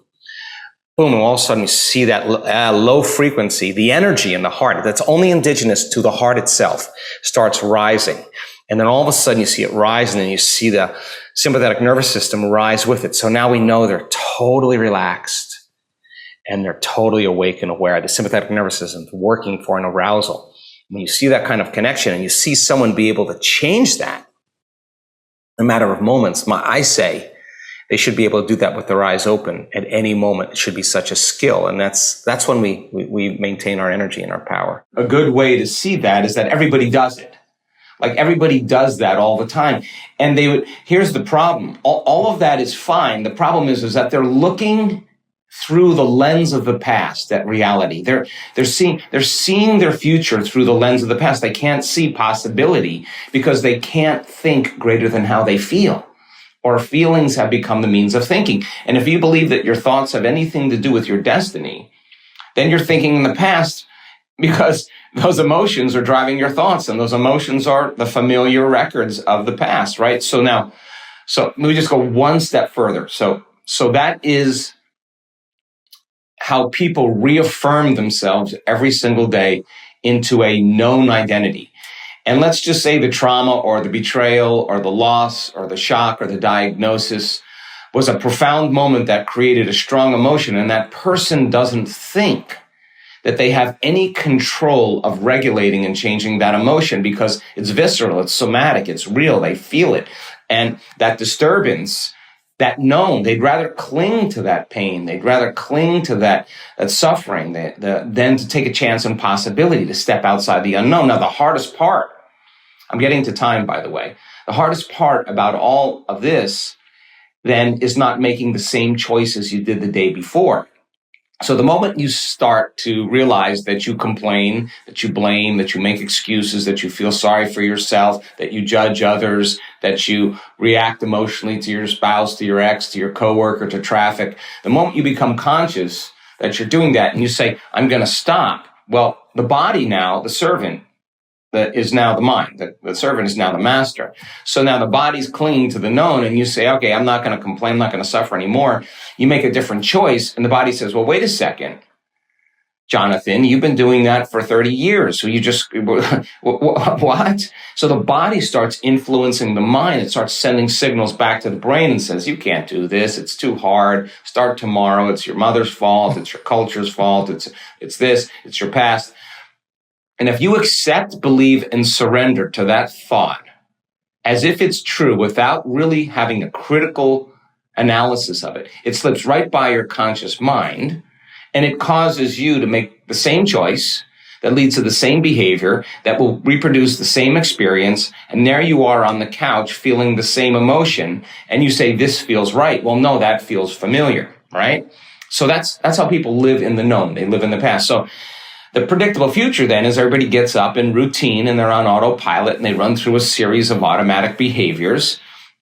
And if you do that enough time, a habit is a redundant set of automatic, unconscious thoughts, behaviors, and emotions that's acquired through repetition. Do it enough times, the body will now know how to do it better than the conscious mind. It becomes implicit, right? So now most people lose their free will to a set of programs, and their body's dragging them into a predictable future based on what they did in the past. And that predictable future is the known as well.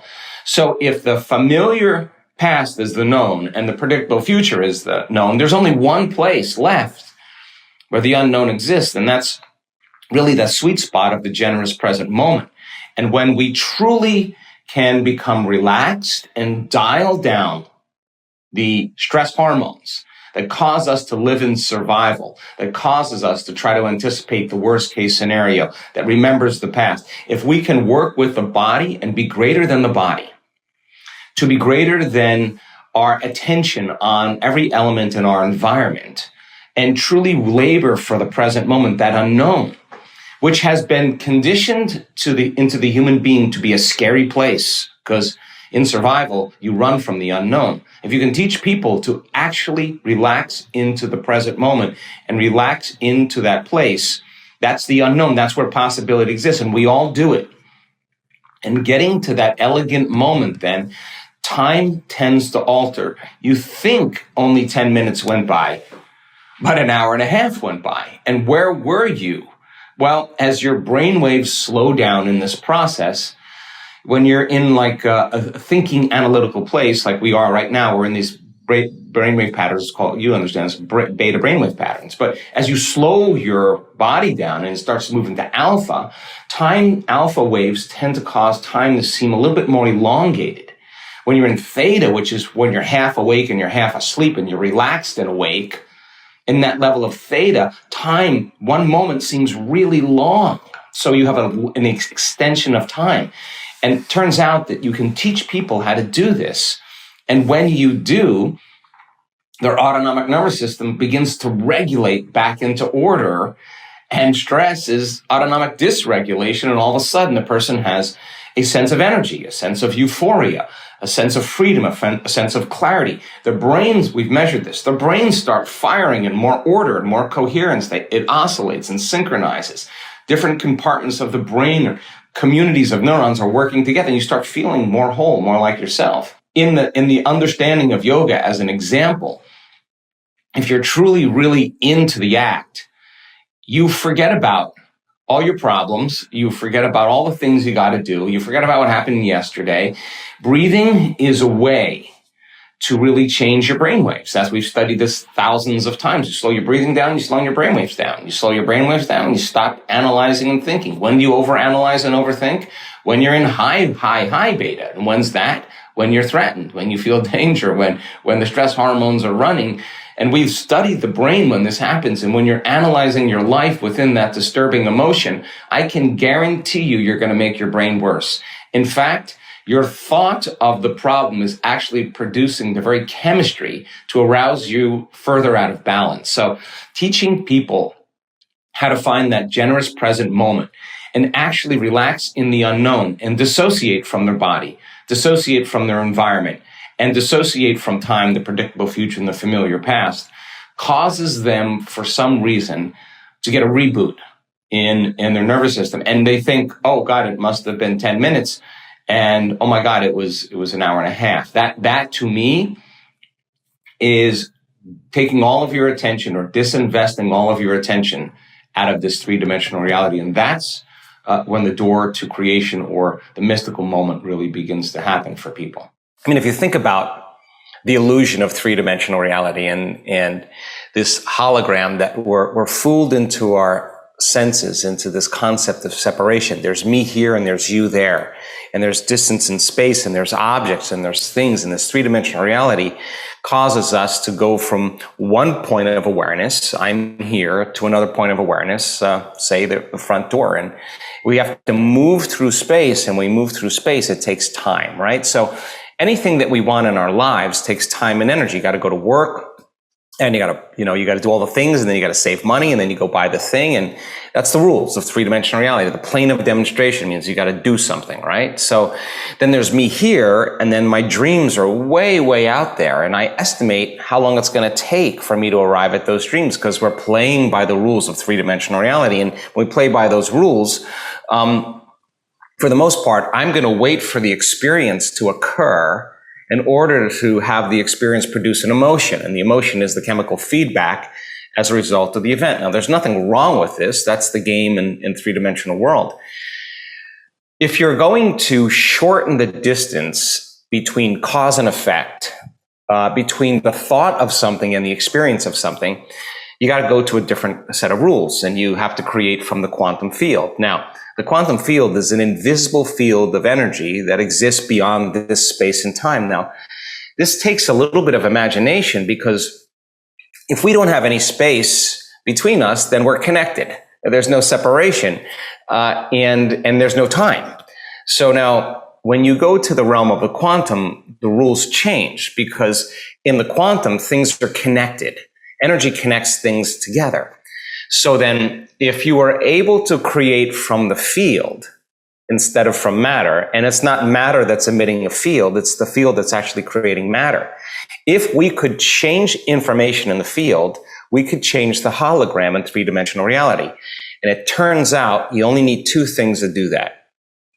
A super coherent brain, super organized coherent brain, and coherence is a rhythm or an order. So when the brain is coherent, it has a directive. It's an electrical charge. It's the signal we send out into the field. We're broadcasting information with our thoughts. Now, most people who have been conditioned and hypnotized into the rules of three-dimensional reality, they're waiting for the experience to happen to feel the emotion of the experience, to take away their lack or separation, like whatever it's abundance, it's love, it's healing, whatever it is. But in the quantum model, you have to combine that clear intention with an elevated emotion, and that takes heart coherence. So we've done extensive studies in training our community to begin to feel the emotion of the event before it happens. And people will say, well, I don't know how it would feel because I haven't experienced it. Well, the answer is really simple.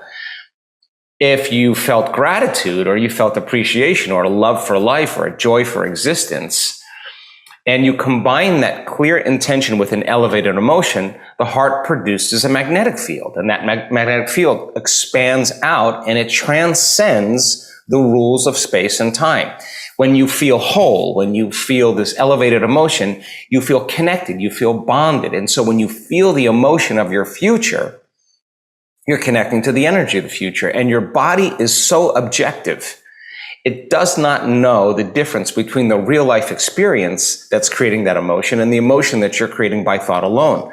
The body's actually believing it's living in that future reality in the present moment. So if the thought sends the signal out and the feeling draws the event back, and you have brain and heart coherence, you got a really powerful Wi-Fi signal. And when you begin to do this properly, you no longer have to go anywhere to get anything. In other words, you're not living by the rules of cause and effect. You're living by the rules of causing an effect. You're producing an outcome. Now, here's the cool part. If there's a vibrational match between your energy, and you've really refined that signal, and you can synchronize your energy, you start having synchronicities in your life, and you start getting universal signs coming to you. You have opportunities, you have synchronicities, serendipities, coincidences. and you're not going anywhere to get it. They're coming to you. Now, think about this. If you're connected to an invisible field of energy, that's the source of everything physical and material. If you were connected to the source, why would you go anywhere? You wouldn't do that. You would say, come to me, right? So by doing this properly and causing an effect, when you see feedback in your life as the result of what you're doing, you're going to pay attention to what you did and you're going to do it again. Now, the cool part is that once you feel the excitement, the inspiration, the joy, the love for life, that's actually reinforcing the feeling that you've created with. And if you create again, you refine the signal a bit more, you get more synchronicities, more opportunities. And the cool part about our community is that they're not saying, oh God, I have to go create my life. They're not saying that. They actually don't want to stop doing it because they don't want the magic to end. They don't want those cool quantum events that are occurring in their life to stop. So it's not like I have to. They're changing their energy. And when you change your energy, you change your life. And I've been at this long enough to tell you that nobody changes until they change their energy. And so when you experiment with this as a process and you learn a particular formula, and we've been refining this and studying it so much in the last couple of years, that the amount of coherence that we see in some of our student community is so incredibly organized, and not only organized, but the amount of energy in the brain, the amount of energy in the heart is higher amplitude. So now bigger signal, bigger Wi-Fi signal, more connection. And so then if you can shorten the distance between cause and effect, between the thought of what you want and the experience of what you want, then you would start to master your life. And then you would start to see, wow, I could actually, if I could do this, what could I do next? And I'm happy to say that people are doing it pretty well. Ask yourself at the end of your day. I do this every day. How'd I do? How'd I do today, bro? How'd you do? Did you do good? Where'd you fall from grace? What was it that caused you to go unconscious for the rest of the day? Like, what was that moment?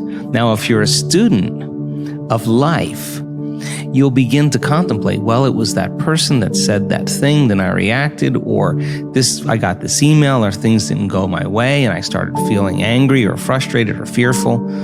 The next time that happens, how could I evolve my experience? Now, you may have to search for some answers of the best model to build, or you may actually have a long contemplation and start to go, God, the next time that happens, I think I'm going to do this, or I'm going to do that, or I'm going to plan my behaviors. And the act of closing your eyes and rehearsing what you're going to do begins to install the neurological hardware in your brain to look like you already did it. Now the brain is no longer a record of the past. Now it's a map to the future. And if you keep installing that hardware, the hardware will become a software program, which means you'll just start acting like a happy person. Why? There's no magic there. You installed the circuitry. So that's more important than the news. Right. It's more important than answering any email or any text. It's more important than talking about your past or some dinner. If you can begin to just think about how you're going to do it differently, that's the building process neurologically already. So now you have to get conscious in order to do that. And it takes some time. That means you got to shut your cell phone off. You got to close your door. You got to take a break from everything out there and begin to practice. And so by experience then, you start noticing, oh, here it comes the frustration, or here comes the fear. And now we've given people the tools to be able to self-regulate, to create brain and heart coherence. And so you see people say, excuse me 1 minute, I just need a minute. They take some breaths, they get back in, they connect to the energy of their future. This is incidental compared to where they're going. So they don't fall from grace. They don't allow their energy to drop. And so, yeah, in the beginning, it takes a lot, because it takes a lot of energy and awareness to stay conscious and not go unconscious. But if you're persistent and you're determined and you're sincere, you begin to figure it out. You begin to say, I am not going to give my power away to that person or that circumstance when I can use it to heal or to create a new future. And so people then won't excuse themselves and say, I had a hard day yesterday, I had a fight with my coworker or my ex, and I don't feel like doing the work. Well, that's the time to get back on the horse. Yeah. Because it's all of those times that we self-correct. Those are the most valuable moments to us. People who have had profoundly transcendental experiences where we say, got lit up, they connected, and their brain goes into very, very high coherent states and super gamma patterns that are way outside of normal, and they have a transcendental download or connection that's mystical. They look back at their entire life. They don't want to change one thing in their past because it got them to that moment. That's the moment the past no longer exists. Now, by the same means, they look back at their past and they see all those tough moments where they overcame themselves and they fall in love with that person. They don't look at the good meditations or the things that went well. They know that it was those moments that got them to this moment. And I think then that's when they begin to understand that all of the hard work, all the effort in who we become makes, no one can take that away from us. So then once we arrive at that level and we experience whatever the dream is or whatever we create, the next thing is do it until you fully enjoy it. And then when it gets boring or predictable, let's go again. Let's do something else. Yeah. And I think that's evolution. Meditation, the actual translation of the word meditation, means to become familiar with. So the first thing you have to do is you have to become conscious of your unconscious thoughts. You got to notice your automatic habits and behaviors. And you have to become aware of your emotions that keep you anchored to the past. And if you can become so conscious of the unconscious states of mind and body that they would never slip by your conscious awareness again, you're becoming familiar with the old self so you don't return. Then if you begin to think about new ways of being defined by a vision, plan your behaviors, review them in your mind. Now, if you keep doing that over and over again, nerve cells that fire together wire together. You begin to become familiar with a new state of mind. At the same time, if you can emotionally cultivate your inspiration, your joy, your enthusiasm ahead of the experience, by repeating that over and over again, cultivating that state, it's going to begin to become familiar to you. So then the process of change then requires unlearning and relearning, breaking the habit of the old self, reinventing a new self. Pruning synaptic connections, as we say in neuroscience, and sprouting new connections, unmemorizing emotions that are stored in the body. Then here's the key, reconditioning the body to a new mind and to a new emotion. It's literally moving from your past to your future. It's losing your mind and creating a new one. And so then when you begin to understand that in that process, it's going to feel a little bit unfamiliar, uncomfortable. And if you can relax into that, instead of going back to the past, continuously invest in your future, sooner or later, it'll begin to become easier and easier and easier. And all of a sudden, when you least expect it, something amazing is going to happen in your life. And when that event begins to occur, you're going to pay attention to what you did inside of you now to produce the effect outside of you. And that's called human empowerment. And there isn't a person in the world that's excluded from this equation. If people are really, really believing that their astrological sign determines their destiny, then they will look for, based on their perception, the correlations that are equal to their belief system. I don't particularly believe that because I'm born at a certain time under a certain house that has anything to do with me creating the life that I want to have, right? So many people will, though, and because they do, they'll select like, oh, I saw 11:11 on the clock. Well, you've seen 2:36 on the clock and 4:18 on the clock, but you're looking for 11:11. Well, then that's your reality because that's where your attention is, right? So I don't subscribe to that, but I respect that because that person is going to keep that belief until it no longer serves them, and they're either going to evolve their belief or they're not. And if they don't, so be it. But if they do, they're going to realize sooner or later it's not working for them. I have certain beliefs right now that I honestly am questioning that I still think are limited beliefs. But in order for me to change those beliefs, I'm going to have to come out of my resting state, have to step out into the unknown and really check to see and execute in a very different way. Now, to build on that model, then it's going to require 1 foot in the practical world and 1 foot in the mysterious world. Because I can't control all the events that happen in my life, but I can certainly make choices that are going to bring me closer to those experiences. Now, I also know from experience that when I'm living by the hormones of stress and I'm living in survival, that you and I and everybody else is always going to try to control the outcome, to try to force the outcome, to try to get in the way, try to analyze when it's going to happen and how it's going to happen. Now, when that occurs, we're really bad. We're competitive, we're manipulative, we'll hold on to things, we're deceitful, we're greedy, because that's what those chemicals do. So we're always trying to control and force the outcome because, in a sense, we feel separate from something greater. We feel like we're matter trying to change matter. We feel like we're vibrating at the same speed as everything else, and so we have to get what we want, means we have to go and get it. And so then people start mixing spiritual principles with that phenomenon, right? So then that's not what I'm talking about, because I'm talking about if you're able to understand that when you're living by the hormones of stress, that your senses are heightened and that you're a materialist trying to define reality. If you can't see it, feel it, taste it, smell it, it doesn't exist, and you're getting ready for something bad to happen and be prepared and protect yourself, and that's how most people live, then everybody's doing that. Everybody's matter trying to change matter, and sooner or later we're going to bump into each other and there's going to be sparks, right?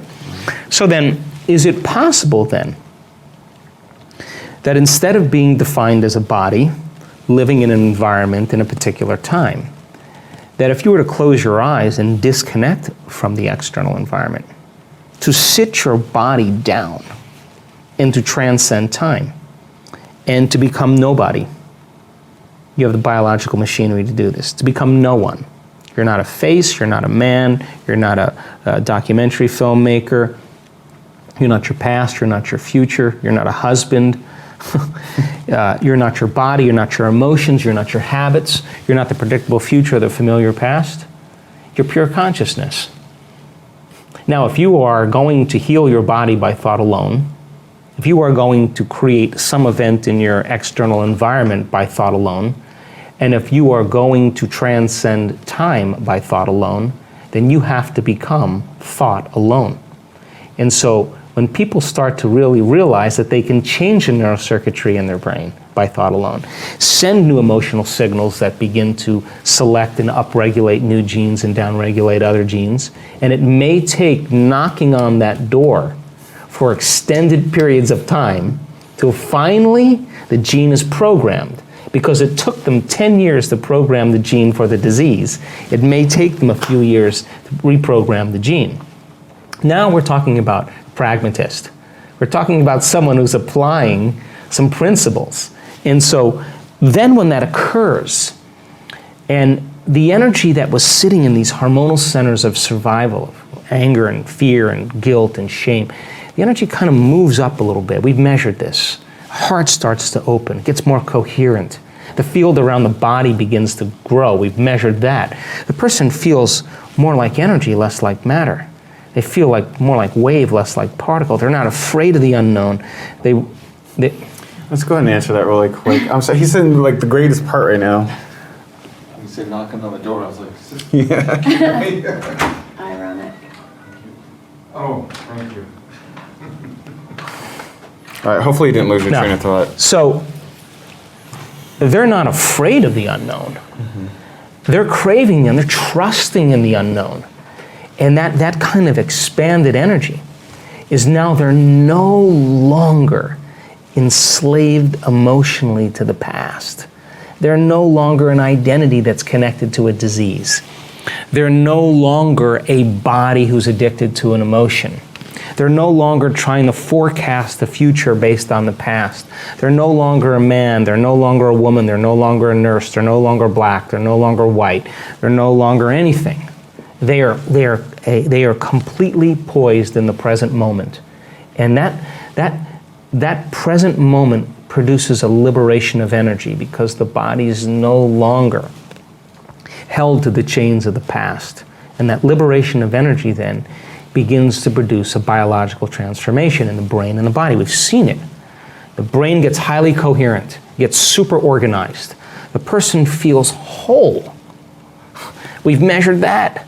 Their heart moves into a state of joy and love and gratitude. We measured that. The field around their bodies and hands. We measure that. And the person no longer cares about the future or the past. They're happy in the present moment. They no longer want anything because they're whole. And if you're whole, it's impossible to want. And that's the moment it happens. And so kind of this paradox that begins to occur. So why am I explaining it like this? Because I want to answer the ultimate question of what you're asking, is that there's an intelligence that's giving us life. It's keeping my heart beating and digesting my food and organizing trillions of functions per second in every cell of my body. I'm not doing that. I'm having a conversation with you as a free-willed, subjective consciousness. But there's an intelligence within me that's always endorsing who I'm being. And that intelligence is a giver of life. So to demystify it then, and this is where I part from the spiritual community. Because when your will matches its will, when your mind matches its mind, when your love for life matches its love for life, it begins to work in ways that are mysterious. Now, why is that important? Because the mysterious is the unknown, and the unknown is unexpected, and the unexpected should bring a surprise, and that surprise should be outside of my current beliefs. If it's happening, how could I expect the supernatural to happen if I'm expecting it to happen? It's impossible. But if I'm in the unknown and I'm open to possibility, then I should be able to create an unknown experience that I can't predict the emotion or the future event of how it's going to occur or when it's going to occur. It's not my job. And the side effect of that is this mysterious surprise that changes my biology from the new experience and then causes me to change my beliefs. And I've had enough of my own mystical moments. In the midst of that mystical experience, I have said in the midst of it, I have this all wrong. I have said it right in the midst of the experience. I am doing this so wrong because I was so programmed into this box of belief. But the only way the unexpected could happen is giving up expectation, which means you have to surrender that belief. How it's going to happen or when it's going to happen, I can't predict that. So then that same intelligence that's giving me life according to the quantum model of reality is the same intelligence that's creating supernovas and causing flowers to bloom. It's within us and all around us. It's a very wave of quantum physics. I can't control that.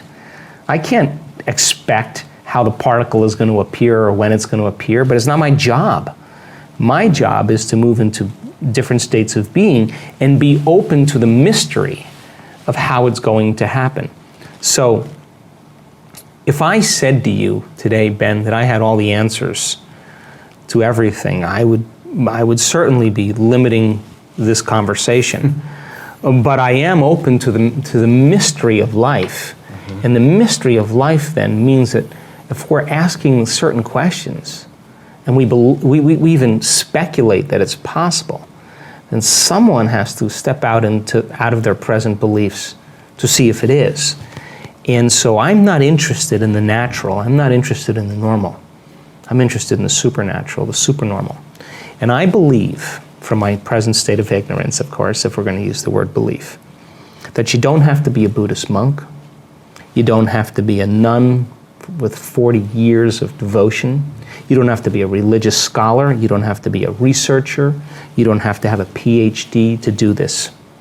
That common people around the world can do the uncommon. And if they're given the right understanding and the environment is set up where they can begin the application of that. And I have looked at over 1,000 brain scans of people in meditation. And I can tell you that you and I are at our absolute best when we get beyond our analytical mind. When we get beyond ourselves. That's the moment that the brain gets so organized and so coherent. The front of the brain's talking to the back of the brain, the right side of the brain's talking to the left side of the brain. There's this synchronization, this psychic union going on. It's like a flow. And the person has tears of joy rolling down their face. That gestalt moment, that transcendent event for the person is completely subjective. But my interest is measuring that subjective experience. Sure. And we're capturing amplitudes of energy in people's brains that are 26,000 to 40,000 times normal during that experience. Now, they can't make their brain do that. It's happening to them. And the inner event that's happening to them is more real than any past event. And that's the moment I know their belief is changing. Can you teach your body emotionally what the future reality that you want to live in feels like before it happens? Now, this is very difficult if you've been conditioned into believing something in your outer world has to change to take away the emptiness or the lack, to make you feel differently. This is saying, actually feel the emotion before it happens, and don't wait for the experience to occur. Teach your body what the feeling will be before it occurs. If the environment signals the gene, and the end product of an experience in the environment is an emotion, you're signaling the gene ahead of the environment. And genes make proteins, and proteins are responsible for the structure and function of your body, and the expression of proteins is the expression of life. So teach the body emotionally to self-regulate, to believe it's living in an environment that's flourishing, that's wonderful. Keep practicing it, and it'll become familiar to you. And the process then creates a new identity. And it's not difficult once you understand what you're doing and why you're doing it. And the more you combine all those different branches of science and make it in a simple way to understand, if people understand the what and the why, the how gets easier, because you can assign meaning to what you're doing and it becomes instrumental. So get a group of people, 1,000 people, 1,500 people, 2,000 people into a room, teach them that information, whether they're coming for wealth or health, a relationship, a new career, a mystical experience. Get them all together and teach them and measure what can take place in a 1 week period of time. And I assure you, that's more than 75% of the people that go through and go all in and retreat from their lives and remove the same stimulation from their environment and not be in the same conditions, and teach them that information and give them numerous opportunities to apply it and numerous opportunities to get beyond themselves. All you need is that first person that stands on the stage and says, hey, I walked in here with Parkinson's disease. I have no idea what happened, but I'm not trembling anymore. And boy, that last thing, just something clicked for me. And the person in the audience was watching the 4-minute mile right in front of them and going, wow, that guy looks like he's not a vegan. He doesn't look like he's particularly in shape, but his Parkinson's went away. And wow, I mean, if he could do it, I could do it. And somebody else changes their belief. And now that's a footprint in consciousness. Get enough people doing that. By the end of the week, you're going to see things. We've seen blind people seeing, deaf people hearing, not once, not twice. Really? We've seen people with strokes for 10 years lift their arms up again. We've seen people step out of wheelchairs, people on crutches drop their crutches. I mean, you see the body literally recalibrates to a new mind. And they're not intentionally trying to do anything. They're just becoming somebody else. But the process of overcoming is the process of becoming. And if you teach people that formula and you get just 1 or 2 people doing it, it's just going to become an infection, and it's going to wellness, and it's going to spread just like disease. I think it's a time in history where it's not enough to know. It's a time in history to know how. And if you think about it,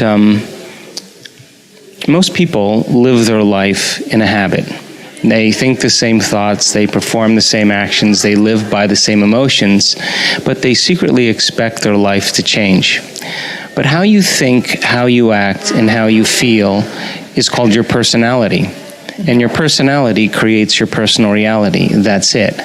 So if you think 60 to 70,000 thoughts in one day, and 90% of those thoughts are the same thoughts as the day before, the same thoughts always lead to the same choices. The same choices always lead to the same behaviors. The same behaviors create the same experiences, and the same experiences produce the same emotions. And those same emotions then drive your very same thoughts. And so you get caught in this kind of biological, neurological, and quantum fixated pattern. So then the hardest part about change, really, in creating the life that you want, being defined by a vision of the future instead of a memory memory of the past is not making the same choices you did the day before. And the moment you do that, you step into the unknown. Now, you and I have been conditioned and hypnotized into believing that the unknown is some scary place. But when you begin to realize the unknown is the perfect place to create from, that void of unpredictability, that uncertainty, that unfamiliarity is really the quantum place of uncertainty where all manifestations come from. So when you and I become comfortable living in that unknown place, I think then that we begin to manifest the things we want in our lives. So for me personally, I want to execute and be defined by a vision of the future instead of the memories of the past. So most people's brains are organized to reflect everything they know in their life. Their brain is a record of the past.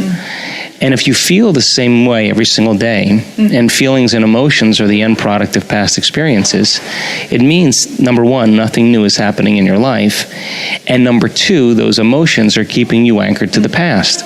If thoughts are the language of the brain, and feelings are the language of the body, and how you think and how you feel creates a state of being, most people are literally biologically, neurologically, chemically, genetically, and even quantum-wise connected to a past.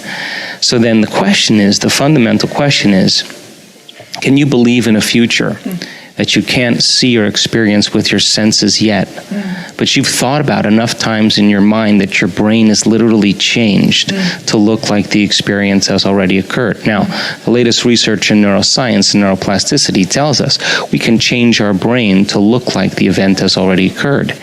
And can we begin to emotionally embrace a future reality that's a potential in the quantum field and begin to emotionally embrace it to such a degree that we fall in love with that future reality, that our body as our unconscious mind begins to believe it's living in that future reality in the present moment, and we're signaling new genes and new ways to change our body to look like the experience has already occurred in preparation for the event. Now, think about this. So making our inner world more real than the outer world. Right, but not only that, you have to then understand that when you truly do this properly, you're not waiting for your healing to feel whole. You're not waiting for your success to feel empowered. You're not waiting for your wealth to feel abundant. You're not waiting for your new relationship to feel love. You're not waiting for the mystical moment to feel awe. That's the old model of reality, of cause and effect, waiting for something outside of you to change how you feel inside of you. And when you feel better inside, you pay attention to whatever caused that. That's cause and effect. And when you begin to make the correlation between what changed you from outside and inside, you create an associative memory. The quantum model of reality begins to say then you have to teach your body emotionally how that future is going to feel like before it's made manifest. In other words, you have to feel awe in order for the mystical moment to happen. You have to feel abundance before your wealth can occur. You have to feel in love with life before your new relationship happens. And so we're not defining reality by our senses because we're not waiting then for anything outside of us to change how we feel inside of us. So if there's physical evidence in your brain and body to look like the experience has already occurred, physical evidence, because the epigenetic model of reality says you can change your body by thought alone, and neuroplasticity says you can change your brain by thought alone. So if there's physical evidence to look like the experience has already occurred, well, relax. Because the experience is going to find you, and it's going to come in a way that you least expect. The survival emotions, the emotions that are derived from the hormones of stress, are very addictive. Anger is addictive. Fear is addictive. Sadness is addictive. Resentment is addictive. Competition is addictive. Frustration is addictive. All of those emotions that are derived from the hormones of stress give the brain and body a rush of energy.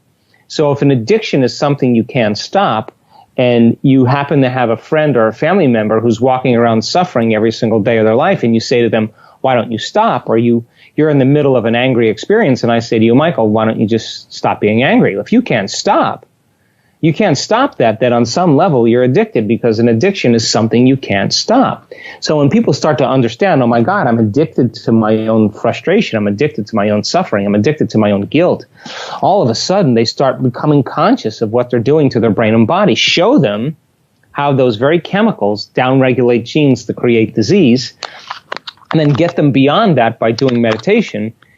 that's the moment then all of a sudden they begin to be greater than their biology. And we've measured this thousands of times in people, and it's without a doubt, I can say this from every single cell in my being, that a person is at their absolute best when they get beyond themselves. That's the bottom line. 70% of the time, people are living by the hormones of stress, whether they know it or not.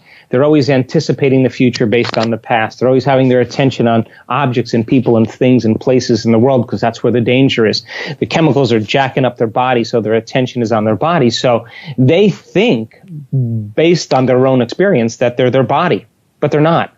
They believe that they're their identity that's connected to relationships of people and things and places in their life, but they're not. Then when people start to live on autopilot and they get out of bed the same way and they brush their teeth with the same hand and they do all the same things every single day, and they've been doing that for 20 or 30 years, for the most part then, their body's on autopilot. It's in a predictable future based on what it's done in the past. So very few people are in the present moment. So then they're locked into a line of time, a linear line of time, where their future and their past seem to be exactly the same. So not a lot of people are present or in the present moment. And if you're not in the present moment, I assert that you're running some type of program, which means you're not present. The body's already programmed to be in the future or in the past. So then in the elegant moment of meditation, and we can predict this now on a brain scan, there comes a moment where a person forgets about their body. They forget they're so involved in their inner world that there is no body. They forget that they are an identity. They're not paying attention to the people they know and the places they go and the things they have to do or the things they own. They become no one. They become no thing. They go to nowhere, and they forget about their appointments and their past, and they become no time. And that is the moment they become pure consciousness. That is the moment that they begin to disconnect from their biology. And who you are, to answer that question, is a consciousness that's manipulating the brain and body to produce different levels of mind. And only when you are pure consciousness can you begin to change your body. Only when you are beyond your body can you heal your body. The body can't heal the body. You have to get beyond your body to heal your body. In order for you to create some new experience in your life, you got to get beyond the problems in your life. In order for you to create some new future event in some future time, you got to get beyond predictable linear time. And so if you're going to heal your body by thought alone, if you're going to create some experience in your life by thought alone, if you are going to create some new event in your future by thought alone, then you have to become thought alone. And that is the moment when you become pure consciousness, where you are nobody, no one, no thing, nowhere, and no time. That is the moment that you're no longer constrained by those laws. That is the moment your consciousness, free-willed, subjective human consciousness, merges with the quantum field, the objective universal consciousness. Mm-hmm. And when they come together and you come back to awareness, you take a piece of it with you and you become more like it. You become more willful. It has an amazing will. You become more mindful. It has an infinite mind. You become more conscious. It has a great consciousness. You become more loving. It's a lover of life. You become more giving. It's a giver of life. Its nature becomes your nature. And so teaching people how to do that is the art. So then when you understand that we now know that there's certain ways to do that help people get there faster. According to the psychological and scientific model, the majority of people in their waking day, in a normal day, spend about 70% of their time living in stress. And living in stress is living in survival. And the actual definition of stress is when your body's knocked out of homeostasis. Stress is when your body's knocked out of balance. The stress response is what your body innately does to return itself back to order. Right. You have three types of stress. You have physical stress, like trauma, injuries, accidents, falls. You have chemical stress, like bacteria, viruses, blood sugar levels, heavy metals in food, hangovers, whatever. And you have emotional stress, like traffic jams, internet connections, second mortgages, single parenting, 401ks, family tragedies. All of those things knock the brain and body out of balance. Now, all organisms in nature can adapt to short-term stress. A pack of coyotes chases a deer in the forest. The deer outruns the coyotes. The stress is over. The deer returns back to homeostasis and it grazes again. The event is over. When the deer perceives a threat in its external environment, it turns on a primitive nervous system called the fight or flight nervous system. And that autonomic nervous system, that sympathetic nervous system, begins to mobilize enormous amounts of energy for some threat in the external environment.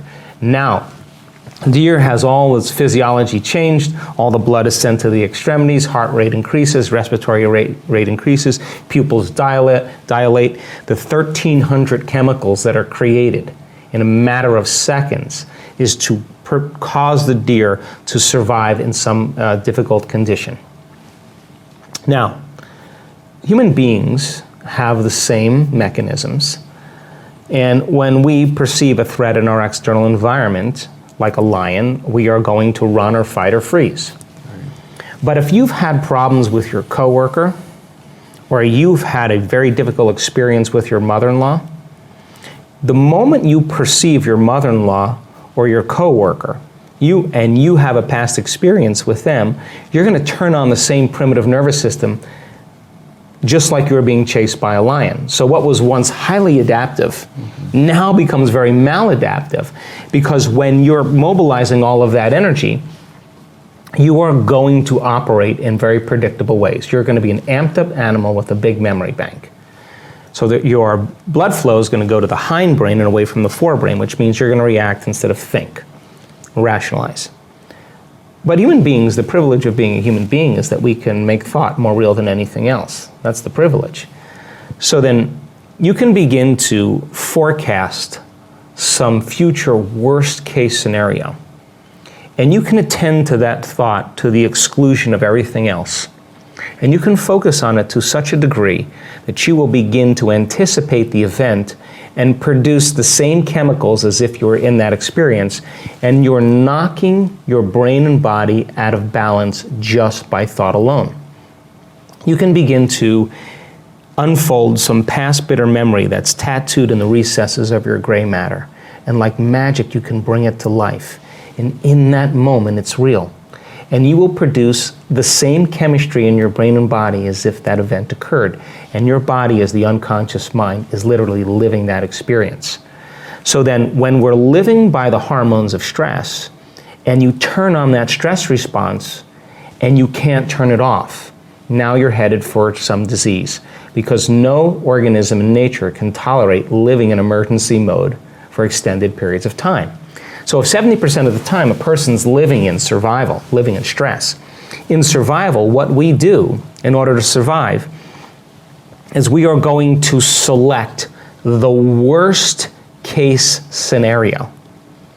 And we are going to begin to plan our behaviors and our emotions in that experience, because anything less than the worst case scenario means we have better chances of survival. So we plan for the worst, we emotionally embrace it, and anything less means we can survive. So out of the infinite potentials in the quantum field, anxiety really represents a poor imagination, but it's highly adaptive if you're living in survival, because you got to get ready for that. So 70% of the time, people are selecting the worst case event in their life and emotionally embracing it, and they're programming their autonomic nervous system into a very specific destiny. And it turns out if you keep doing that and you create the emotions of fear and worry and anxiety, and you do that for 10 years or 5 years or 3 years, your body is going to unconsciously become programmed to fear. And it's going to have a panic attack without you. Try as you may with your conscious mind to control it, you've programmed it subconsciously. And now the body as the mind is running the show.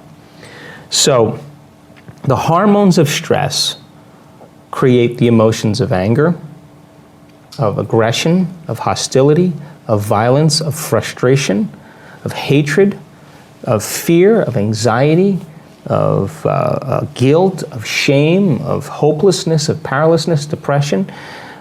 Those are all chemicals that are derived from the hormones of stress. And when we live by the hormones of stress, we become very selfish. Why? because when you're in survival, you got to take care of the self. Your attention is on your body, right? Your attention is on your external environment. There's predators out there. The rush of adrenaline causes the senses to become heightened, and you're a materialist, and you're trying to predict the future because there's better chances of survival if you can predict the future based on the past. When that occurs then, over time, the body begins to break down, because it's a scientific fact that the hormones of stress downregulate genes to create disease in the long term. So if you can turn on the stress response just by thought alone, and the hormones of stress can make you sick, then your thoughts can literally make you sick. So the question is, if your thoughts can make you sick, is it possible then that your thoughts can make you well? Your personality creates your personal reality. That's it. And your personality is made up of how you think, how you act, and how you feel. So the present personality who's listening to this podcast has created the present personal reality called their life. So if you believe what I just said, then in order for you to create a new personal reality, a new life, you're going to have to change your personality. In other words, nothing changes in your life until you change. That's the way it is. So it turns out that 90% of the thoughts that we think on a daily basis are the same thoughts as the day before. Same thoughts lead to the same choices. Same choices lead to the same behaviors. Same behaviors create the same experiences. The same experiences produce the same feelings and the same emotions. And those same feelings and emotions begin to influence our very same thoughts. And our biology, our neurocircuitry, our neurochemistry, our hormones, our gene expression, our immune system, all stay the same because we're staying the same. So then there's a principle in neuroscience that says that nerve cells that fire together, wire together. You keep thinking the same thoughts, you keep making the same choices, you keep doing the same things, you keep creating the same experiences that stamp the same networks of neurons into the same exact patterns, all for the reaffirming of the same feeling, and you do that for 10 years on end. The firing and wiring of those circuitries begins to hardwire the brain into a very finite signature. That box in the brain that's created is the same level of mind. And if you keep doing that, it becomes automatic.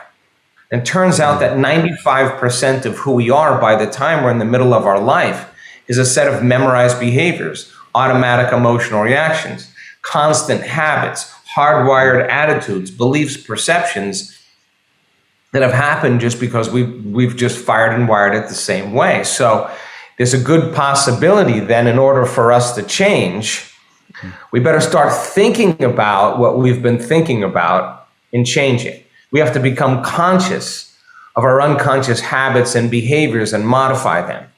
We got to look at these feelings that we feel every single day, and instead of just thinking it's a feeling, say, what is this? Is this guilt? Is this sadness? Is this unhappiness? Is this pain? Is it frustration? Is it resentment?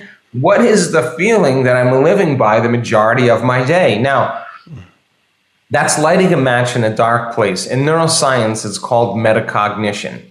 The word meditation means to become familiar with. That's what it means. So the more familiar with you are, I can't, it's too hard, I'm never going to change, it's my ex's fault, it's my boss's fault, it's my country's fault, it's the government, it's the weather, it's my pain. Whatever that thought is that you accept, believe, and surrender to on a daily basis that's automatic, you have to become so conscious of that unconscious thought that it doesn't slip by your awareness unnoticed. You got to catch yourself saying, I'm tired, I'm unhappy, it's someone else's fault. Do you complain? Do you blame? Do you make excuses? Do you feel sorry for yourself? That personality has to change in order to create a new life. So then you have to become so aware of your unconscious habits that you don't go unconscious to them in your waking day. Then you got to sit in the fire of those emotions And you got to watch those emotions come up, and you have to sit with them and know that there's something on the other side of them. Now, this is where most people get up and say, I can't meditate, or I'm going to call up my friend, or I'm going to get on social media and make a post. I'm going to turn on the football game. I'm going to get distracted because I need something out there to make this go away. And what we're saying is we're not relying on anything out there. That's the hypnosis. That's the conditioning. We want you to just become so familiar with that feeling that you catch yourself in your waking day. The moment you start feeling sad and your energy drops, you catch yourself. So there's an unlearning process, or a breaking the habit of being the old self process that requires a lot of attention, a lot of awareness, and it takes energy. You gotta stay conscious. Worry, sadness, pain, we do that unconsciously. That's what a program is. And that becomes the habit. So if you're living in a world where men have to provide and show a certain amount of success and be competitive, then you're not going to open your heart. It's not a time to do that. It's a time to survive and thrive in an environment. And yet, in our work, I see men that if they practice opening their hearts, and it's just being a child again, being a boy again, being curious, being wondering, being free, allowing yourself to let go. And for men, we have to lay down the very thing we used our whole life to get what we want, for something greater to occur. Now, the side effect of that, when men truly do this, I've seen them instantaneously heal from serious heart conditions where they couldn't take more than 40 steps without having an angina reaction, severe chest pain, to stage 4 cancer. The house of cards, when it falls, energy moves into a different place, and the body begins to release 13 or 1,400 different chemicals that begin to restore and repair the body. So to the intellectual mind, if a man begins to understand that when they open their heart, they could heal. When they open their heart, they can lead from a different consciousness, that it's actually an advantage, and they understand the science of why in their rational mind, then they go after it. Now they're in hot pursuit of it because it makes sense to them.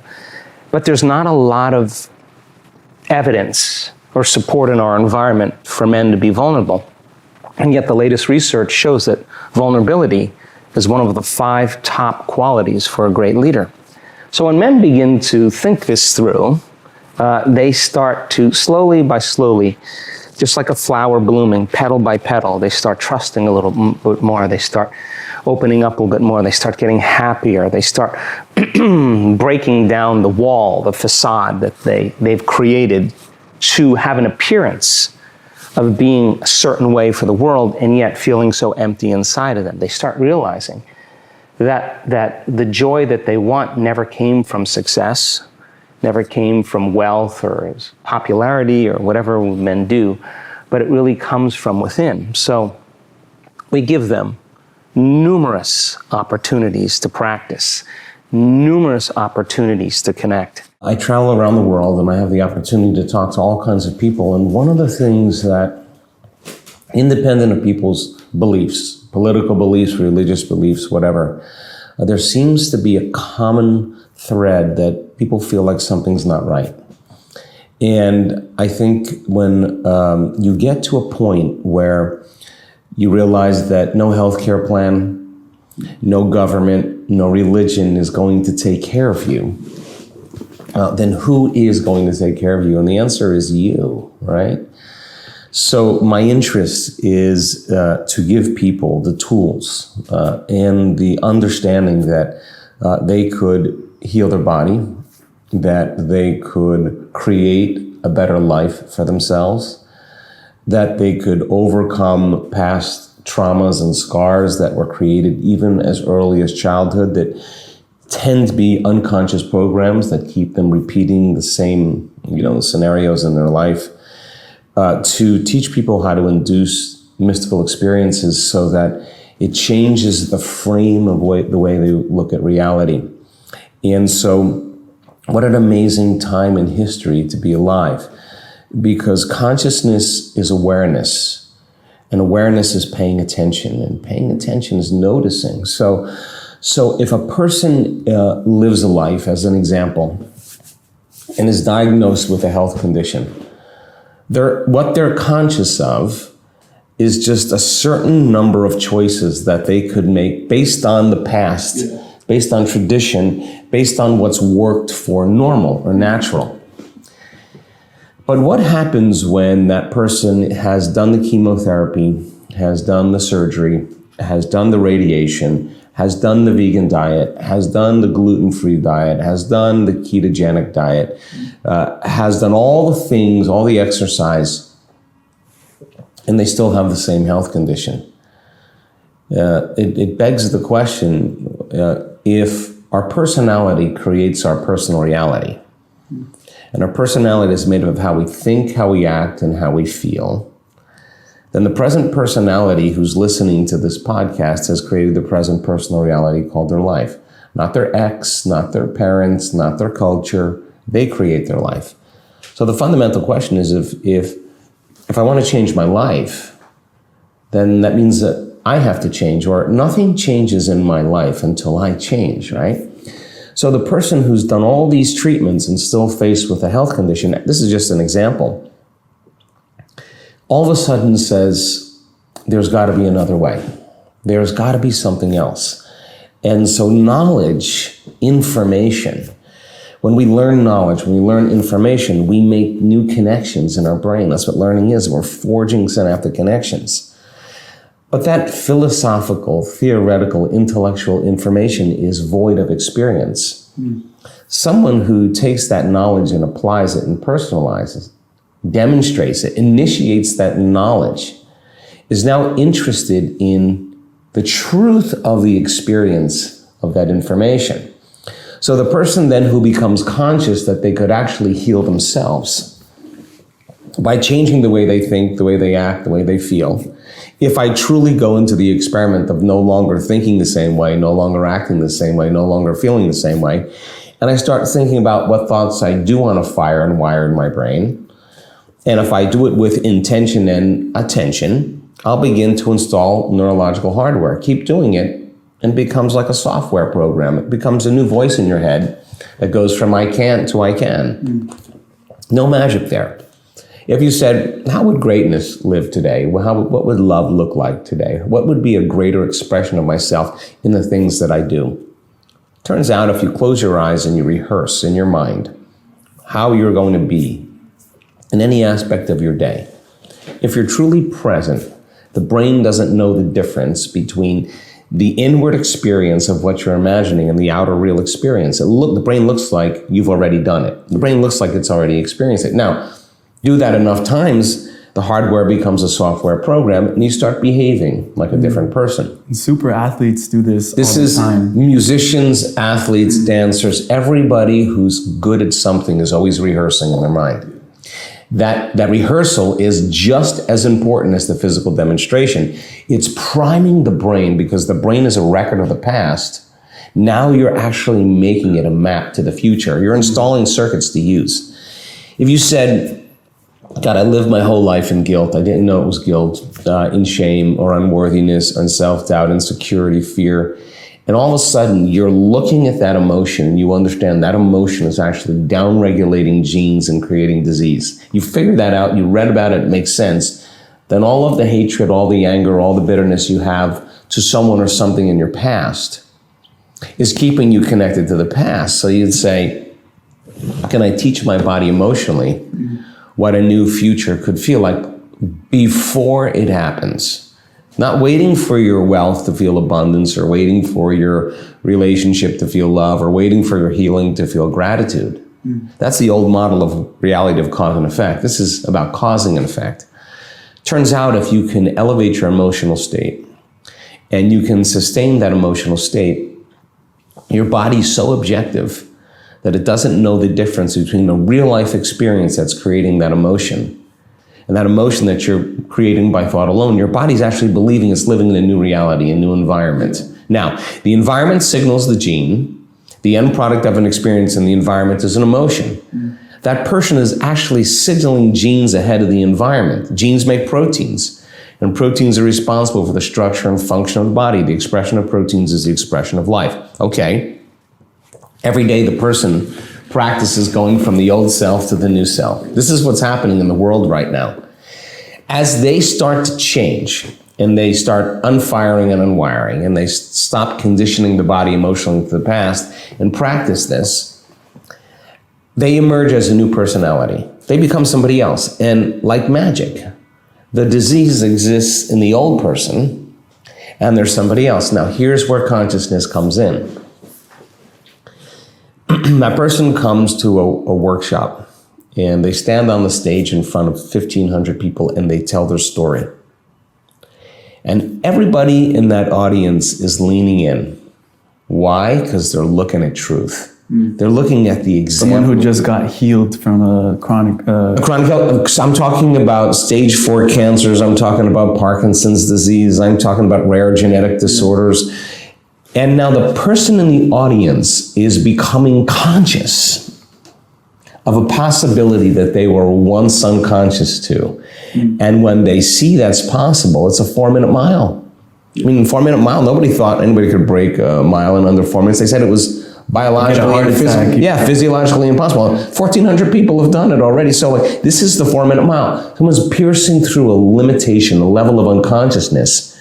And now that's a footprint in the quantum field. But in 3-dimensional reality, you're looking at that person, they look no different than anybody else. And the person says, if that person can do it. I think there's this feeling that we all have that never seems to go away. And it's an intuition, it's an instinct that tells us that there's more to reality than this dream. And I think that people come to this work for that feeling. And I think that we're greater than we think, more powerful than we know, more unlimited than we could ever dream. And my passion, my interest is to take science and combine quantum physics with neuroscience, with neuroendocrinology, with psychoneuroimmunology, with epigenetics, electromagnetism. And I think science is that language to demystify the mystical and to build models of understanding from a theoretical and intellectual knowledge-based analytical perspective. But that knowledge void of experience is philosophy. But if you can teach people how to practically apply it, to personalize it, to demonstrate it, to initiate that knowledge and do something with it, if they can get their behaviors to match their intentions or their actions equal to their thoughts, if they get their mind and body working together, they're going to have an experience, right? And it turns out that learning information makes connections in the brain, but experience enriches those connections. Well, the moment those neurons string into place, there's a biological change that takes place in the brain. Another part of the brain makes a chemical, and that chemical is called an emotion.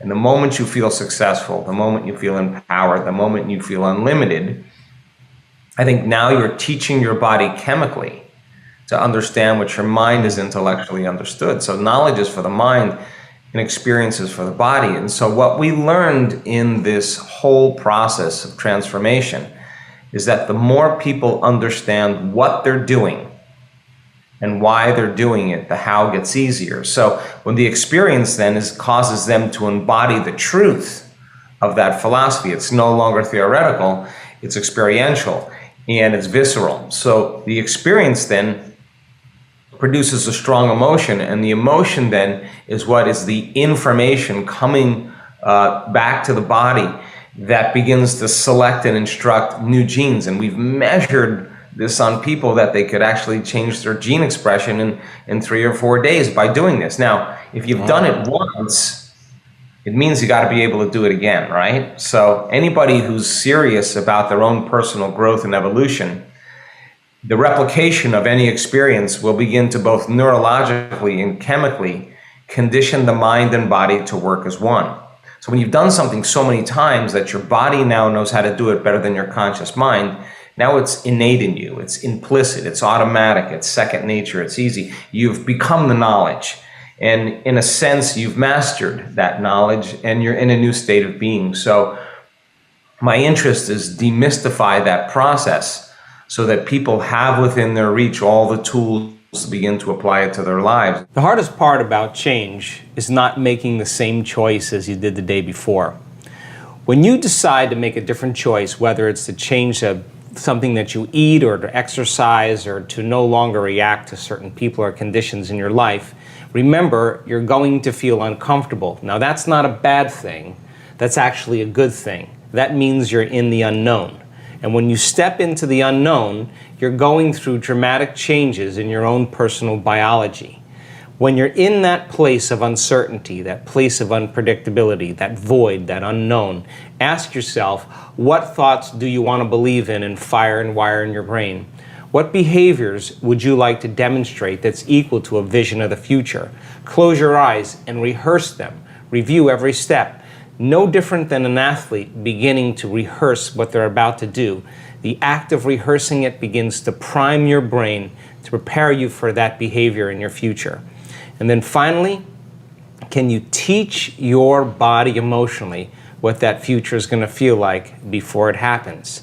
And when you begin to fall into the present moment and marry those intentions with an elevated emotion, your body is believing it's living in that future reality in the present moment, and you're changing your biology from living in your past present reality to living in your future present reality. And your job then is to be able to maintain that modified state of mind and body your entire day. And if you can, get ready, because something unusual is going to happen in your life. It's the law. We may not be able to control everything in our outer world, right, but we certainly can control our inner world. And so it's not so important to not react. I mean, everybody reacts, I react. The question is, how long are you going to react? So if you keep an emotional reaction going on for an extended period of time, you're memorizing that emotion, and your body, as the unconscious mind, is believing it's living in the same past experience 24 hours a day, 7 days a week, 365 days a year. The body doesn't know the difference between the real experience that produces the emotion and the emotion that we create by thought alone. So then the emotion then reaffirms the state, and then people start to use the problems and the conditions in their life to keep that emotion going, and I would call that an addiction. So we become addicted to the very life we don't even like. So it's important then for people to realize then, when you have that moment where you have crisis or something breaks down, that you do have control over it, and it's a formula. And it's a skill, and our research shows that you can teach people how to do that. And so then, when you're living by some emotion, there'll always be a gap between the way things appear and the way things really are. Emotions alter our perception. And if you act during that time, you'll always say the same thing. I should have never said that. I should have never done that. I should have never thought that. I should have never sent that email. So then, shortening your emotional reactions is a level of intelligence then that causes you then to recalibrate, because most people don't think they have control over that. They'll say, that person did it to me, that circumstance is the reason I am this way. Then I would say, if something in your outer environment is controlling your thoughts and feelings, then you're a victim to your environment. Yeah. And yet, how you think and feel creates your outer world. So if you're thinking and feeling equal to everything that's known in your present personal reality, you keep creating more of the same. So to change then is to think and feel greater than the conditions in your environment. And to be able to do that to such a degree then, you're no longer reacting to the same people in the same way. And that takes an effort. It's not easy in the beginning. But once you start practicing, you get better at it. And just like anything else, you start to move through your life with more coherence, and you're less likely to knee-jerk. And if you're less likely to knee-jerk, then you're not in an unconscious program. I always tell my advancing students, you know when you're changing is when you stop talking about it. Because when you are truly changing, you can't go to church and shake hands and say, peace be with you, and then get in your car and cut everybody off on the way out of the parking lot. You can't say, I don't like the war in Iraq, and be arguing with your next door neighbor or your coworker. You have to be the living example of everything you want to see in the world in terms of change. If you don't like greed, start giving. You know, you have to demonstrate it. And when you do, you give people permission to do the same, because they're going to observe you doing exactly what they're afraid to do, but they know it's the right thing to do. So the way we transform the world is we transform ourselves. The way you transform a culture is you transform an individual. And individual by individual, when we stop looking outside of us and we say, that world is a reflection of some aspect of me. If everybody in the world did that simultaneously, imagine how the world would change. And it's not enough to just focus on peace. Yeah, there's been great studies that have shown that when a community of people focus on peace, that the crime rates drop. But when they leave and the research is over, the crime rates return back to the ceiling value. It's not enough to just think it, you gotta demonstrate it. You gotta show it in all areas of your life. And when you demonstrate it now, it becomes an example for people to follow. We're all faced with great challenges, brilliantly disguised as impossible situations. And there's always a door. There's always a door. And so your personality creates your personal reality. It's that simple. And your personality is made up of how you think, how you act, and how you feel. So the present personality who's listening to this show has created the present personal reality called their life, which means if you're going to change something in your personal reality in your life, you got to change your personality. You have to change. Nothing changes until you change. That's the bottom line. You change, but the thought of changing my personality seems so like, but I like who I am, kind of, but I'm also cranky. I'm also annoyed. So like, who is that person underneath all of these ailments, I guess, all of these, but it's a weird thing to say, you change your personality. Well, look, I mean, there's many things that I love about my personality, just like you do. I'm going to take that with me.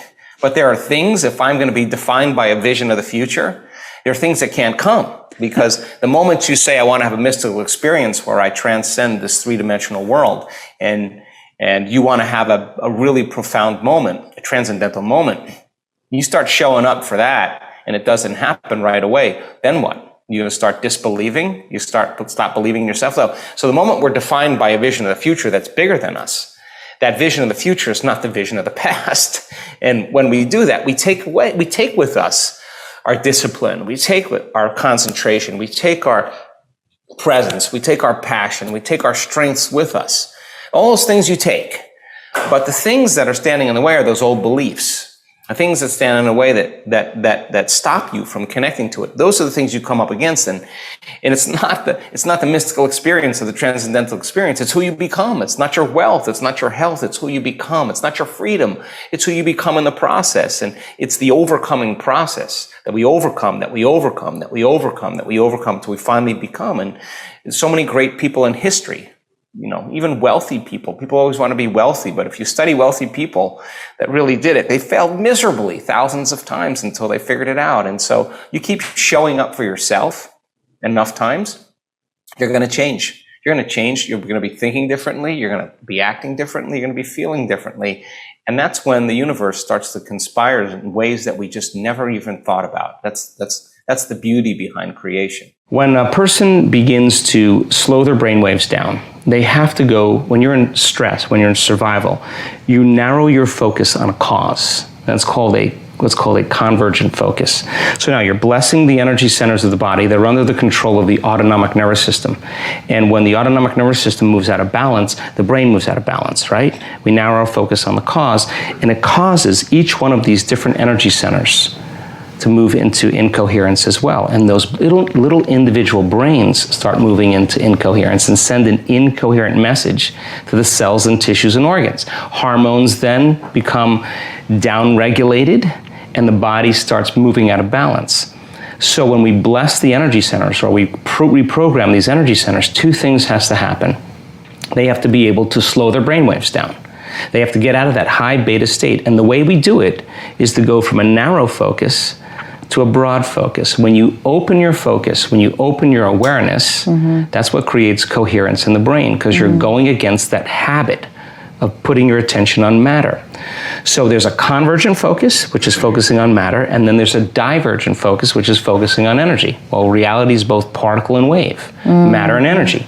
So if a person can slow their brainwaves down from beta brainwaves to alpha brainwaves, Now they're starting to fall out of their thinking brain right into the home of the autonomic nervous system. If the person can't change their brainwaves, it'll never work because they're in their neocortex in their thinking mind, right? So that's one thing that has to happen. The second thing that has to happen is that they have to practice both a convergent focus and a divergent focus. So by the convergent, you're focusing on, let's say I'm going to focus on this energy center, right? And then you move your focus to another energy center. Well, first you focus on that energy center, that's particle, and then you focus on the space around it, that's wave. And so when you open your awareness, and you're able to do that, and you're in your autonomic nervous system, you can put an intention there, which will create more balance in estrogen, more balance in your sexual organs. You move to your second center, you put your attention there. That's where you place your attention is where you place your energy. So now you're beginning to direct energy into that center. But now you become aware of the space around it. Why? To create coherence in that little brain. Send the coherent message to the cells and tissues. Go to your third center, right in the pit of your gut. Well, there's a huge celiac plexus there, or solar plexus, a lot of connections in there. So now put your attention. That's a big one. That's a big one. Always getting a lot of signs there. Here and here. Heart and solar plexus. Yeah, those are big ones. And you tune into that energy. Then you put your attention in your heart. It has its own individual brain. And when you make energy here, when energy finally arrives here, guess where it goes automatically? Straight up. We've measured it. So now once you start opening your heart, you get more energy in your heart, you get more energy in your brain. Got it. Short on time, just go straight to the heart. That's why we do it. That's exactly why that's why we open the heart. So it creates a field and it begins to drive energy to the brain. So now that energy is going to cause the person to have a different consciousness, a different thought pattern, right? And now they're going to be thinking possibility, because in survival, the first three ones are all about survival. It's really not a creative process of creating from mind. It's more about a more primitive, humanistic part of us, animal part of us. So then there's the thyroid plexus, the pineal gland, the pituitary gland. So we've seen when people create coherence in each one of these energy centers and they do it properly, they know how to change their brainwaves. They get into the operating system. They can master convergent and divergent focus. They're no longer living just this way. They've practiced opening their awareness and focus on energy, becoming conscious of it. And as these brains become more coherent and they start producing different signals to hormones and chemicals and to different glands in the body, that's what's being upregulated to make different expressions. One of my biggest problems is that I tend to react quickly to negative situations. How can I cope with anger? Do you have any suggestions or advice? Yeah, I'll tell you the first thing. It's not that you react. We all react. The question is, how long are you going to react? That's the question. So we found out that when people react emotionally with anger, with antagonism, there's an arousal that takes place because you're turning on the sympathetic nervous system, and the sympathetic nervous system is a primitive system saying, Alex, whatever that is a threat to you. And if there's a threat, a good way to deal with a threat is to get aggressive. That's primitive. It's animal. It's very animal. Some people will say, oh my God, there's my ex, and instead of getting angry, they run. They flee. They're in fear. They're like, the fear is I'm better just getting away. So the fear causes them to run. So when people feel fear, when they feel anger, when they feel pain, those are the primary stimulators that switch on that sympathetic nervous system. And they used to say that it's automatic. Like, it's automatic. It happens automatically. That's part of the autonomic nervous system, and you really don't have any control of it. Turns out that's absolutely not the truth. So first thing is learning how to shorten your response to the emotional reaction. So if you have an event that happens to your life, in your life, and I say, Alex, why are you so mad today? And you say, oh, it's because of this situation and this person, and this happened this way. And I would say, oh my gosh, do you mean that person or that circumstance is controlling the way you feel and the way you think? Now, anything that's controlling the way we feel and the way we think makes us victims, whatever that is. Now, that's okay, But if you keep that emotional reaction going on for hours or days, and I say to you, Alex, it's 5 days, what's up? And you say to me, I'm upset from something that happened to me 5 days ago, I'd say you have a mood. You're in a mood. Now, some people keep that same emotional reaction going on for weeks or months. And then I would say, well, Alex has a angry temperament. It becomes a temperament. If we keep it going for, now this is true, people keep this going for years on end. If it goes on for years, now it's a personality trait. So here's the weird part about it. You ask that person who's been angry for years why they're angry. And they'll recall an event from 10 years ago, or a series of events from 10 years ago. Yeah, and the childhood. And the research on the memory says that 50% of that story isn't even the truth. They can't even remember the truth. They embellish the story and make it sound worse than it really was to excuse themselves from changing. Now, what we tell people is forget the event. Doesn't matter. The details of the event doesn't. What matters is learning how to overcome the emotion. So when you're sitting in a meditation and all of a sudden out of nowhere, your body starts getting aroused and it starts getting frustrated and it starts getting angry. And people say, I'm doing my meditation wrong. You know what I say to them? No. You're doing it right, because that has to come up. So when the anger and the frustration comes up and a person's in a meditation, they have one of two choices: to quit, which is what they've always done. But if you're sitting with 1,500 people and no one else is quitting, you're not going to quit.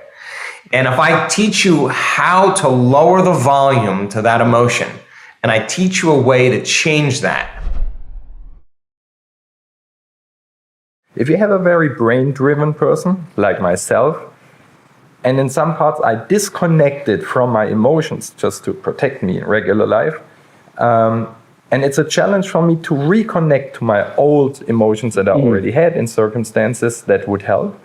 Do you have any advice? Yeah, well, God, I have a lot of advice around that. Because 70% of the time, people in their waking lives, they live in a very protective state. They live in a state of stress or in a state of survival. In fact, it's such a program that we don't know that we're doing this. We're always spanning the environment to determine if it's safe or not. And if something appears out of the predictable or unknown, it alerts us. And we move into a state of arousal, and we begin to turn on the very systems that begin to say danger, threat, possible scenario that's not safe. And when that happens, we literally begin to anticipate an outcome. And when we do that, we're always preparing for what could go wrong. And we begin to create the emotions ahead of the experience of what happens if it goes wrong, whether it's fear, anxiety, worry, sadness, pain. We do that unconsciously. That's what a program is. And that becomes the habit. So if you're living in a world where men have to provide and show a certain amount of success and be competitive, then you're not going to open your heart. It's not a time to do that. It's a time to survive and thrive in an environment. And yet, in our work, I see men that if they practice opening their hearts, and it's just being a child again, being a boy again, being curious, being wondering, being free, allowing yourself to let go. Because you made it this far in a video, I want to celebrate you. Most people start and don't finish. Most people never actually follow through. Most people say they want something, but they don't ever do the work to actually get it. But you are different. You are special. Believe Nation, you made it here all the way to the end, and I love you. So as a special celebration, if you put a hashtag believe down in the comments below on this video, I will showcase you and celebrate you somewhere on the screen in a future video because you are awesome. To learn how to attract more things into your life, check the video right there next to me. I think you'll love it. Continue to believe, and I'll see you there. I think we've been programmed quite a bit with our relationship with money. I mean, we have a relationship with everything known in our environment. You have a relationship, a neurological network in your brain for your parents, for your cell phone.